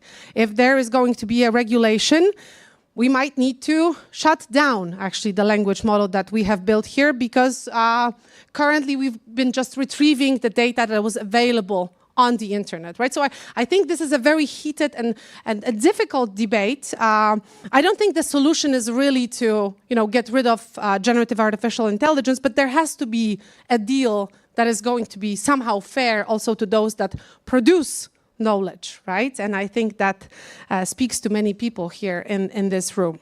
Now, there are many other issues, obviously, and I think the biggest one when it comes to generative artificial intelligence is that instead of promoting different interesting forms of expression, it's mostly considered a technology for deepfakes, really, and various types of offense, right? And I think this is a very, very important issue.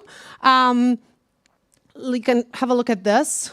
I actually generated an image with the use of Midjourney, one of the diffusion models.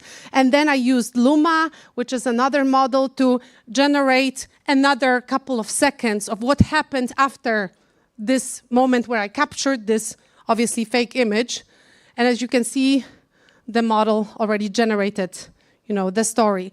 And you can use it for all the good goals, and you can have many interesting ideas about how to play with these models, but I think this problem of deepfakes is particularly big right now because of the fact that all these models are quite often used for the sake of disturbing the public discourse, and we know so many cases where they are actually really problematic. So I think we do have a question, right? And we don't know yet what stance we're going to take. Is AI really helping cultural, linguistic diversity, or is it a technology that is actually multiplying problems that we've had prior, right? Maybe both answers are true. We can certainly say that AI is quite interesting when you think about certain culture of remix.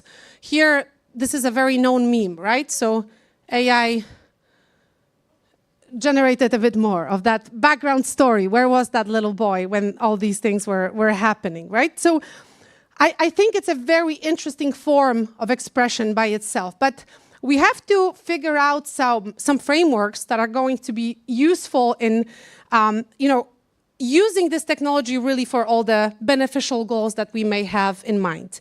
And actually my team at Kosminski University and I, we quite often work in a specific paradigm of artificial intelligence that is very important also for generative AI, which is a subset of AI, but currently the most important one, and that is the collaborative paradigm. What does that mean? Well, it means that AI, according to this paradigm, is very much human-centric. It's a tool for humans, right? It can be a hyper-personalized tool for humans. It can be a tool that is going to understand the pace of your work and how you want to express yourself and really become that sparring partner for you. But we do not understand it as its own, we do not understand it maybe like the Silicon Valley does, where we are striving for general artificial intelligence, super intelligence, and whatnot, just simply for better tools for their own sake. We understand it as a companion and tool for humans, a statistical model that can be very, very helpful to individuals, right? Or to communities or to groups. And I think this paradigm, unfortunately, is not so much mainstream, right? We have a discussion around artificial intelligence that is really focused on making this technology accelerate even faster, right? Instead of really thinking about particular use cases where it can be used to enhance our needs, right? So this collaborative paradigm is something that is very close to me, and I would like to see more examples, practical examples of it being used. So I've been trying to look for some beneficial cases, right? Where is it that we can think of generative artificial intelligence really as a sparring partner instead of, a deepfake multiplier, right? Or like some form of technology that is just, as I said before, multiplying problems. So one example is actually Campus AI, so the platform that I mentioned to you at the beginning that I'm involved in as a scientist. It's a platform where you can learn about generative artificial intelligence, but you can also learn about how to use it according to your needs, right? So we deploy various types of psychological tests also in order to understand what's your pace of work, what is it, that you maybe would like to see in artificial intelligence. But also depending on your task, you're going to get different suggestions about how AI can be useful for you. And in fact, in Campus AI, we've developed my own avatar, and I found, I think, a very interesting case. It's interesting in the context of linguistic and cultural diversity, and that's my avatar that you can see right here. And well, in many ways, it does resemble me. There is a clone of my voice added to it. And this avatar, past semester, has been serving as a support for my students. So we've built it. It has its own library of the materials, my books, but also slides and presentations from my class. And my students were able to query it in order to prepare better for the exam. But what is quite interesting is that this avatar can speak to my students in their own language, right? And they can choose how they would like to use it. So here is one sample. I'm not sure if you can hear it well. That's the Japanese version. This would be... Buen día. Me complace darles la bienvenida a esta gran conferencia. Soy el avatar de la profesora Alexandra Psegalinska. And finally... Good morning. I am pleased to welcome you to this great conference. I am the avatar of Professor Alexandra Psegalinska. So what was interesting, apart from the fact that students could prepare for the exam with sort of a simulation of their own professor, which maybe could reduce their stress levels, but also what was also very interesting was that they could talk to this avatar in the language of their choosing. And I usually have very international groups, right? And I didn't encourage them just to review the materials in English, but instead I told them, listen, try to talk to this avatar in your own language. Let's see how it handles, the presentations, the translations, and everything. And I think ultimately it came out as a very useful supplementary tool in education. I would never encourage anyone to pursue a pathway where we replace the teacher with an avatar, but I think as a support tool, it can be very, very interesting. There are many other possible interesting examples of how to promote cultural linguistic diversity using large language models. We just, I think, have to make an effort to find more of them and create compelling stories, right? And I think one other good example are our friends here from Wikitongues that are currently embarking on the journey of using large language models for preserving languages, well, that are perhaps, going extinct in many cases or that are in danger, right? And I think if you can build a lively bot that can effectively communicate in that language, you are creating a, really huge space of opportunity to exchange, right? And to create various patterns of communication in that language that have not been there before. So I think it's very, very important, first of all, to think and to put some effort into actually contributing to creating a space where we can see more pluralism in terms of artificial intelligence and generative AI, large language models. Because we don't have enough of that. Even a small language model is good, right? As long as it fulfills its goals, right? And talks in the language of our choosing. We can try and really revert the situation where we only have commercial models that are going to unify, forms of communication everywhere, and instead try to replace them with some other perspectives. And I think, those beneficial cases of artificial intelligence are also going to contribute to mitigating this general fear of artificial intelligence that is out there. And I think this fear, there are reasons for it. There are plenty of reasons, and there are many challenges that are associated with AI. But if we can find this counter story where we build collaborative tools for humans, tools that allow for better expression, for personalization, but also community building, I think we're going to see a better future with AI. So thank you so much for that.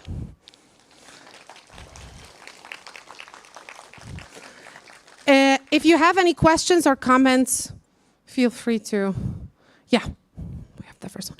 Should use the mic, I was told. I told you we should use the mic.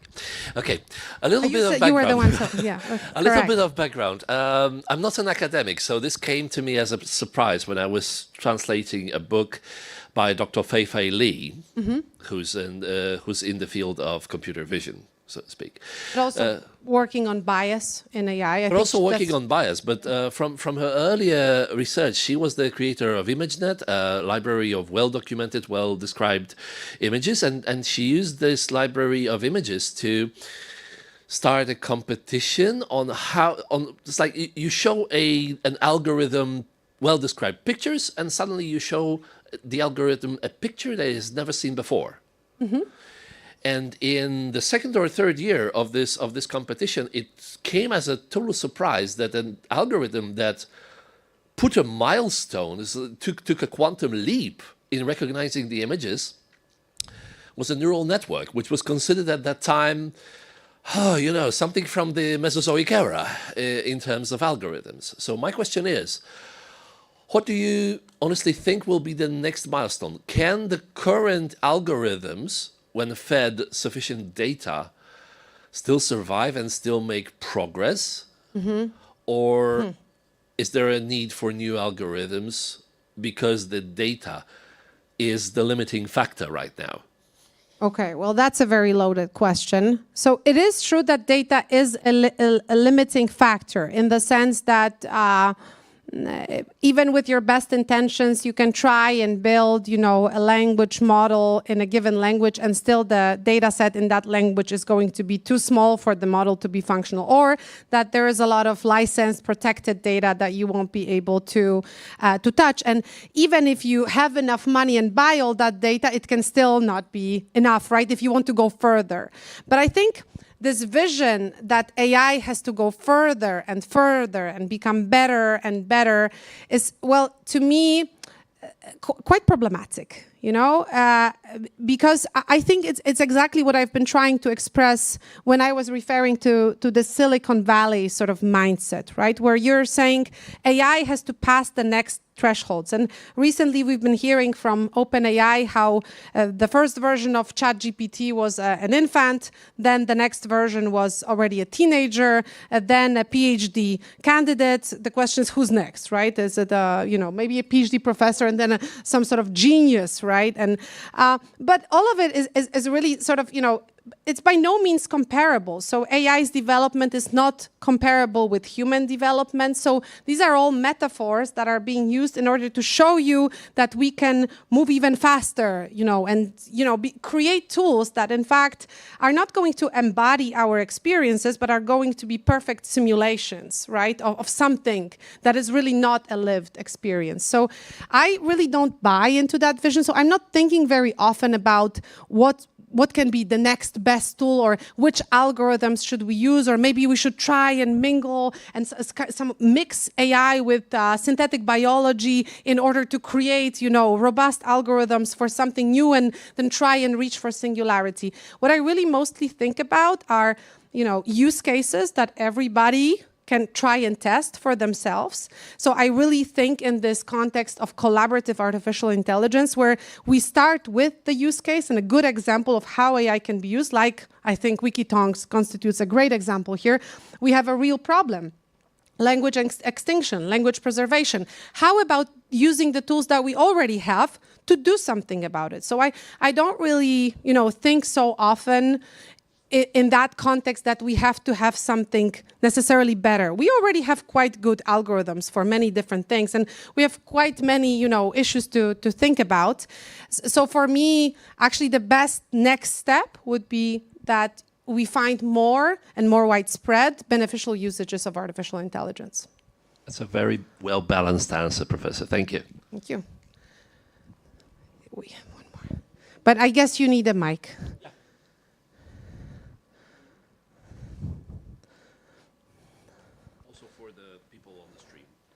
Yeah. Yeah, of course.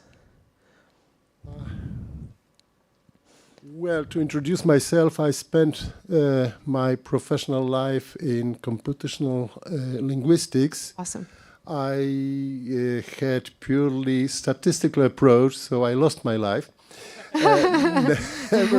Nevertheless, the question is about perils, because, there is a lot of non-understanding, not even a misunderstanding, but non-understanding of what is happening, what is going on, what is this black box. Yeah. And as always, people are frightened. Yes, when cars started to go, they were frightened that they will spoil the air, whatever. What is your view on possible dangers and perils of real implementations of IT in next 5-10 years? Mm-hmm. Thank you so much for this question. So, well, if I was, I'm going to be frank. I think last year was not particularly fortunate, even though we've had this huge boom that I mentioned a couple of times of generative artificial intelligence. We also had many experts giving us very dystopian or utopian visions of what's going to happen, right? Including this singularity that apparently was supposed to be very near, and many other things, Terminator-like futures, AI that has volition, right? That has, its own goals and defines them and is autonomous, and that it's actually something that is right around the corner. And I think, what we're seeing right now, I mentioned deepfakes, right? And I think this is currently one of the biggest problems, because it is a problem on so many different dimensions, right? So deepfakes, the fact that you can create really persuasive simulations, right? I think on one hand, obviously, it can be simply harmful. We've seen the deepfake of President Giorgia Meloni, embedded in a pornographic movie. This is really destructive, and also there was a deepfake of President Joe Biden, his voice quite recently. So this is disturbing, but I think this problem with simulation goes much further. So if you build an AI that has extremely tempting, flirtatious voice, right? And you have people kind of interact with that system, people will really, they have this tendency to believe that there's someone on the other side that cares, right? And it may have many different implications. So I think the problem is that we have quite perfect algorithms that can serve many different goals that are, as you said, statistical models, but they don't have internal states and they have no emotions, but they behave as if they would. And I think this is a problem, and this is a thing that people will quite often not understand because the interaction with these models will seem very real to them. So for me, this is a problem today. I feel perhaps there are many interesting productive solutions to it already. I don't see that many, but this can be misleading to a large extent in many different areas. So for me, this is a problem number one. And then the next problem is really, can we really anyhow catalog those best, most desired, in terms of us as a community, use cases for generative artificial intelligence and AI, where we see the benefit as a population, I don't know, healthcare or maybe some other areas, and we say, okay, this is something that works for all of us. And can we find another catalog of use cases that we would like to avoid, right? And where are they? And I think we have not done a lot of granular work on that. But I think this catalog is very abstract. That's the problem for me. The catalog is like, well, you shouldn't be using AI in military in general, right? Or try to avoid use cases, or like, maybe you should be using AI in healthcare, right? But I feel that we've not been moving forward, right, in that discussion. We've just, tackled some very general issues and left it. So for me, this would be also quite interesting to have more discussions on that, where we see the best use cases and where we see the worst ones, and be more specific about it. Can I have a follow-up? You can, but there's another. Okay. Let's allow, and then we'll come back to you, Wojtek. Okay. Thank you. Hi, I'm Anna. I'm from Wikimedia Europe. We deal a lot with policy making and advocacy on behalf of our movement in the EU. So my question is a bit about the framework. So to be a bit provocative, I think we should be so lucky that we end up with an amazing AI that will crack the problems that we are facing and helps us solve them, and is really in touch with the well-being of the humanity and really helps us achieve it. I'm afraid that looking at how technology is being evolved and how the markets are captured, I'm afraid that we're going to end up with very crappy AI that is being repackaged and sold as something that is helpful in public policy or helping design effectiveness in many areas. And to me, it's also a problem of human dignity with some of the uses, because I'm thinking of people who, cannot afford legal representation. They will have a chatbot that will represent them, and people who don't pay taxes and are having, problems with the law based on this, but are very rich, they will actually face a judge, right? So I'm thinking, if you have any opinion on how we can actually think comprehensively on not going that way, right? And I understand that it maybe means fighting with capitalism, which, as we know, is very hard. But also, I mean, you cannot build a bridge, right, if you don't have specific certifications and you don't know what are the safety measures. But I feel that you can deploy this very flirtatious voice that will tell people to do things or spend money, and you don't need this, right? So what are the ways, in your opinion, to make sure this doesn't happen? Yeah, for sure. I agree with your, with what you diagnosed here. And, I would say this, to this crappy AI, I think I did not mention one thing when I was telling you about collaborative approach. So collaborative approach to artificial intelligence really means that AI is taking your needs into consideration. I'm not trying to anthropomorphize AI here. I'm just saying that, there are ways to implement, certain things so that this model works better for you specifically or for your group.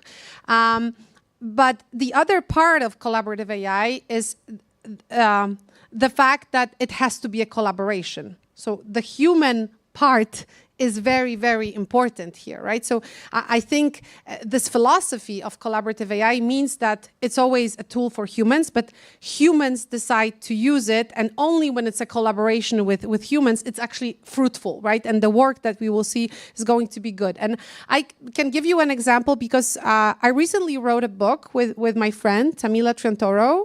It's called Converging Minds, and the book has been written with different AI models. And I wouldn't say the models are crappy, right, in any way. I just noticed, because our first approach was to try and generate the book and then try and edit on top of that. This was really a sort of an experiment for us. And we've noticed that, first of all, it was a very boring process for us. Second of all, the result was very crappy. The content of the book was repetitive and boring and just like not there. It wouldn't sit with us at all. And we've decided to do it the other way around. We wrote the first draft of the book, and then we have built different agents and assistants in different roles. One was our critic, the other one was a style editor, the third one was an idea generator, and we were working with them to enhance what we already had. And I think we were quite happy with the result because it was really, this human input was really steering the process. And I think we can have crappy AI, but as long as there is a human with good expertise and perhaps some knowledge of prompting, the result can be actually quite good. But if we decide to go and follow a different pattern where we say, okay, whatever, the human input is not needed, let's just delegate it to AI. Even if it's going to be a very robust model, I believe the results still may be quite crappy. So it's about the routines for me, and really putting a human not only in the loop, but also in the center of each and every process. You had a follow-up question, Wojtek. Yeah, or a follow-up observation. And also in reference to the soft seductive voice of the AI, half octave lower, half softness club. But it's good that it was mentioned here. You seem to be going in the direction of using AI well, using AI responsibly, and I've just reminded myself of a conversation that I had some 20 good years ago with a person that was in the pharmaceutical industry, who said that those cough tablets that taste nice, taste of candy, they should still have a medicinal taste to them so that people don't take one after another. Wouldn't it be a good idea? And I'm just putting this in from the perspective of the end user of such systems. Wouldn't it be a good idea if the artificial intelligence systems that talk to people still looked, sounded, felt artificial?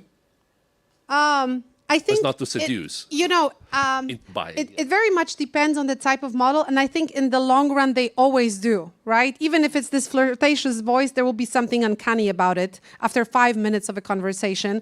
Also, my avatar, when my students query it for like short answers, is great, but when it starts talking and gives a lecture like me, it's extremely boring after 5 minutes. Like, so there's something to it that is still like a threshold that I think all those like founders of AI companies did not manage to push through, right? And I do think AI does indicate being a simulation, that it's a simulation, but it's not always happening at the beginning when it should, really. So, we do have this legislation, and I really, I'm very curious how it's going to play out. In Europe, we have a legislation called AI Act that is supposed to enforce more transparency, right? So I think one of the most important parts or caveats of that regulation was to make sure that people understand that they're interacting with AI, no matter how flirtatious that voice is, on the other side. So to remind you constantly. And I think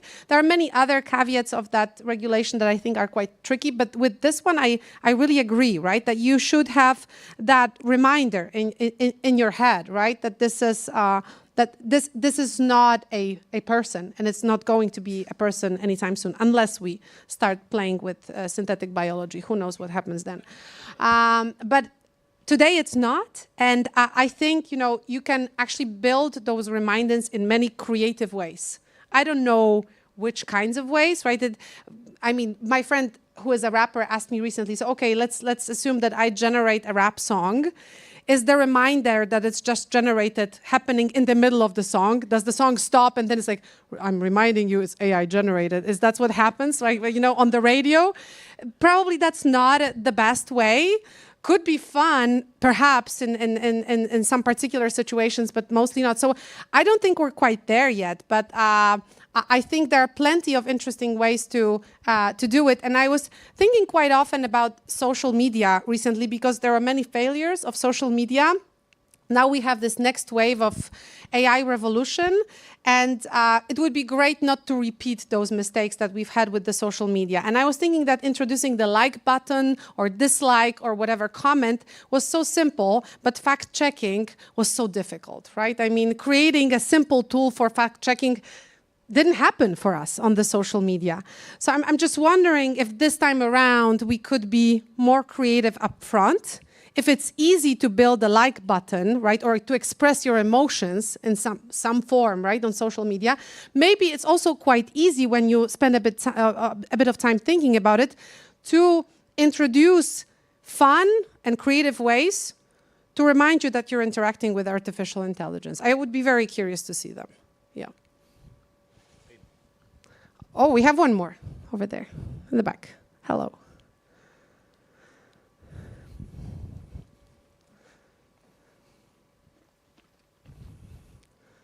Hello.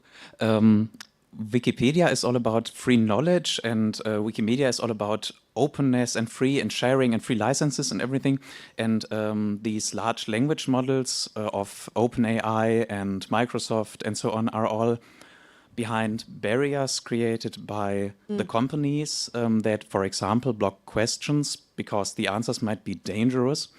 And what are your thoughts about the upsides and downsides of an open, freely accessible model like Wikipedia, Wikipedia AI, something like that? I thought it was something in the making. I have been hearing some rumors.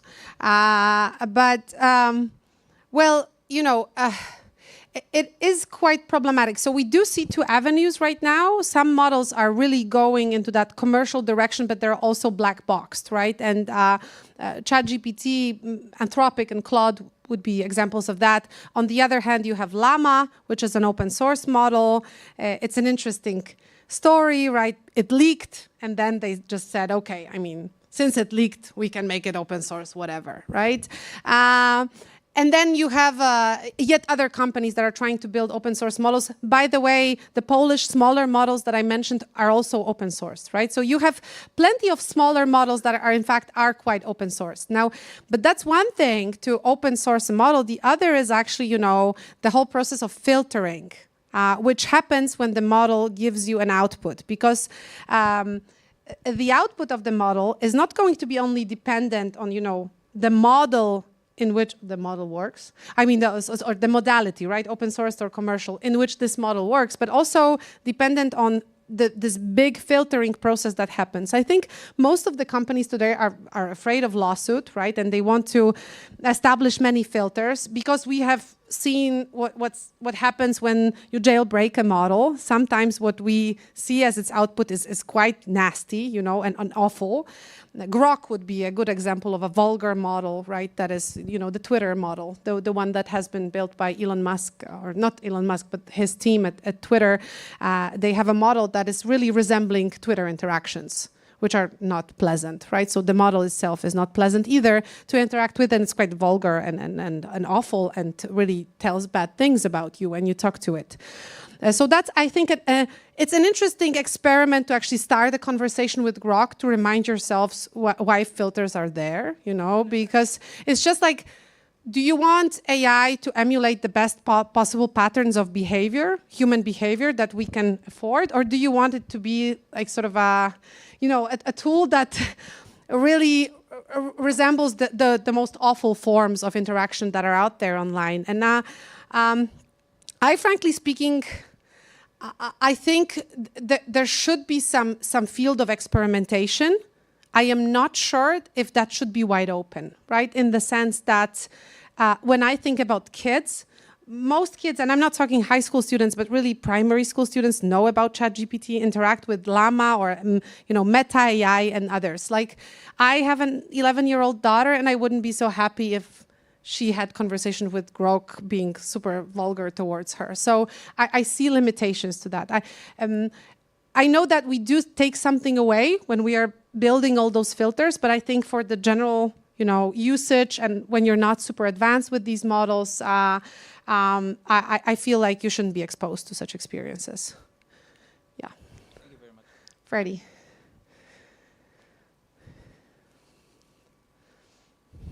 Thank you, Professor. I have a question about Medium. Intel famously missed the mobile moment, right? Nokia also didn't really keep up with the iPhone. We know Google is shaking in their boots about the death of search. And we know also that Wikipedia, the Wikimedia movement, is seeing changes in readership because all of a sudden people go straight to ChatGPT. What can we expect, or how can we think about changes in Medium in terms of consumption of things we do in our day-to-day? What is coming? How are we going to change our behaviors? Well, the reason why we first started with this avatar of mine, so with Campus AI, we've built this avatar to kind of demonstrate the power of generative AI, to show you that you can really build a very compelling clone of someone's voice, combine it with someone's image, and this can really look like that person that it's supposed to resemble. But then we went further and we started looking for the best use cases. And the reason why I came up with this avatar as something that prepares you for the exam was because my students told me that they're going to query the documents that I'm sending them. So they just simply said it to me. They said that they're going to talk to these documents.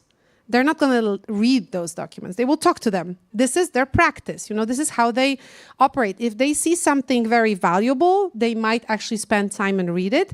But if it's material they're supposed to comprehend and work with, they're going to just put it into a model, right? And then talk to that document. That's how this is exactly the phrase that they're using. So instead of them talking to the documents, I established hopefully a slightly safer option for them to talk to my avatar that talks to the documents, so that conversation can happen in a good loop. And I feel that you cannot really try to oppose it all that much, especially if there are good arguments, right? I mean, they told me that way of reading and comprehending material is actually good for them. They feel that they gain something from it. It's interactive.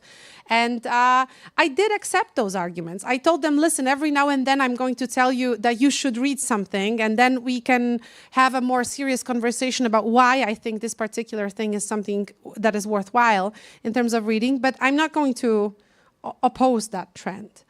And there are many questions. You mentioned Google, right, and the search. So I'm not sure if all of you are familiar, but maybe some of you are. Actually, Google is trying to keep up with the changes and has introduced generative search, but it has led to very weird situations, right? Where the generative search started saying very weird things to people, and people started trolling it too, right? Because people control language models. And there was one person who asked, how many stones should I eat per day? And the answer was, well, according to a famous geologist, that's what the generative search said, you should eat or consume at least 5 stones per day. That's what this geologist says, so it must be true. And I think we're very early on in that process, and it's not so that one medium will get rid of the other medium very rapidly. And I think a lot of that is going to be complementary for quite some time. I am very interested in those intersections that actually work well. I think this avatar is quite a good example of something that has worked. And I would meticulously look for interesting options where we don't get rid of the other old medium and we don't entirely replace it, but we're trying to look at the best features of the old medium and try to bring it to the next level. All right. Thank you so much. This has been fun.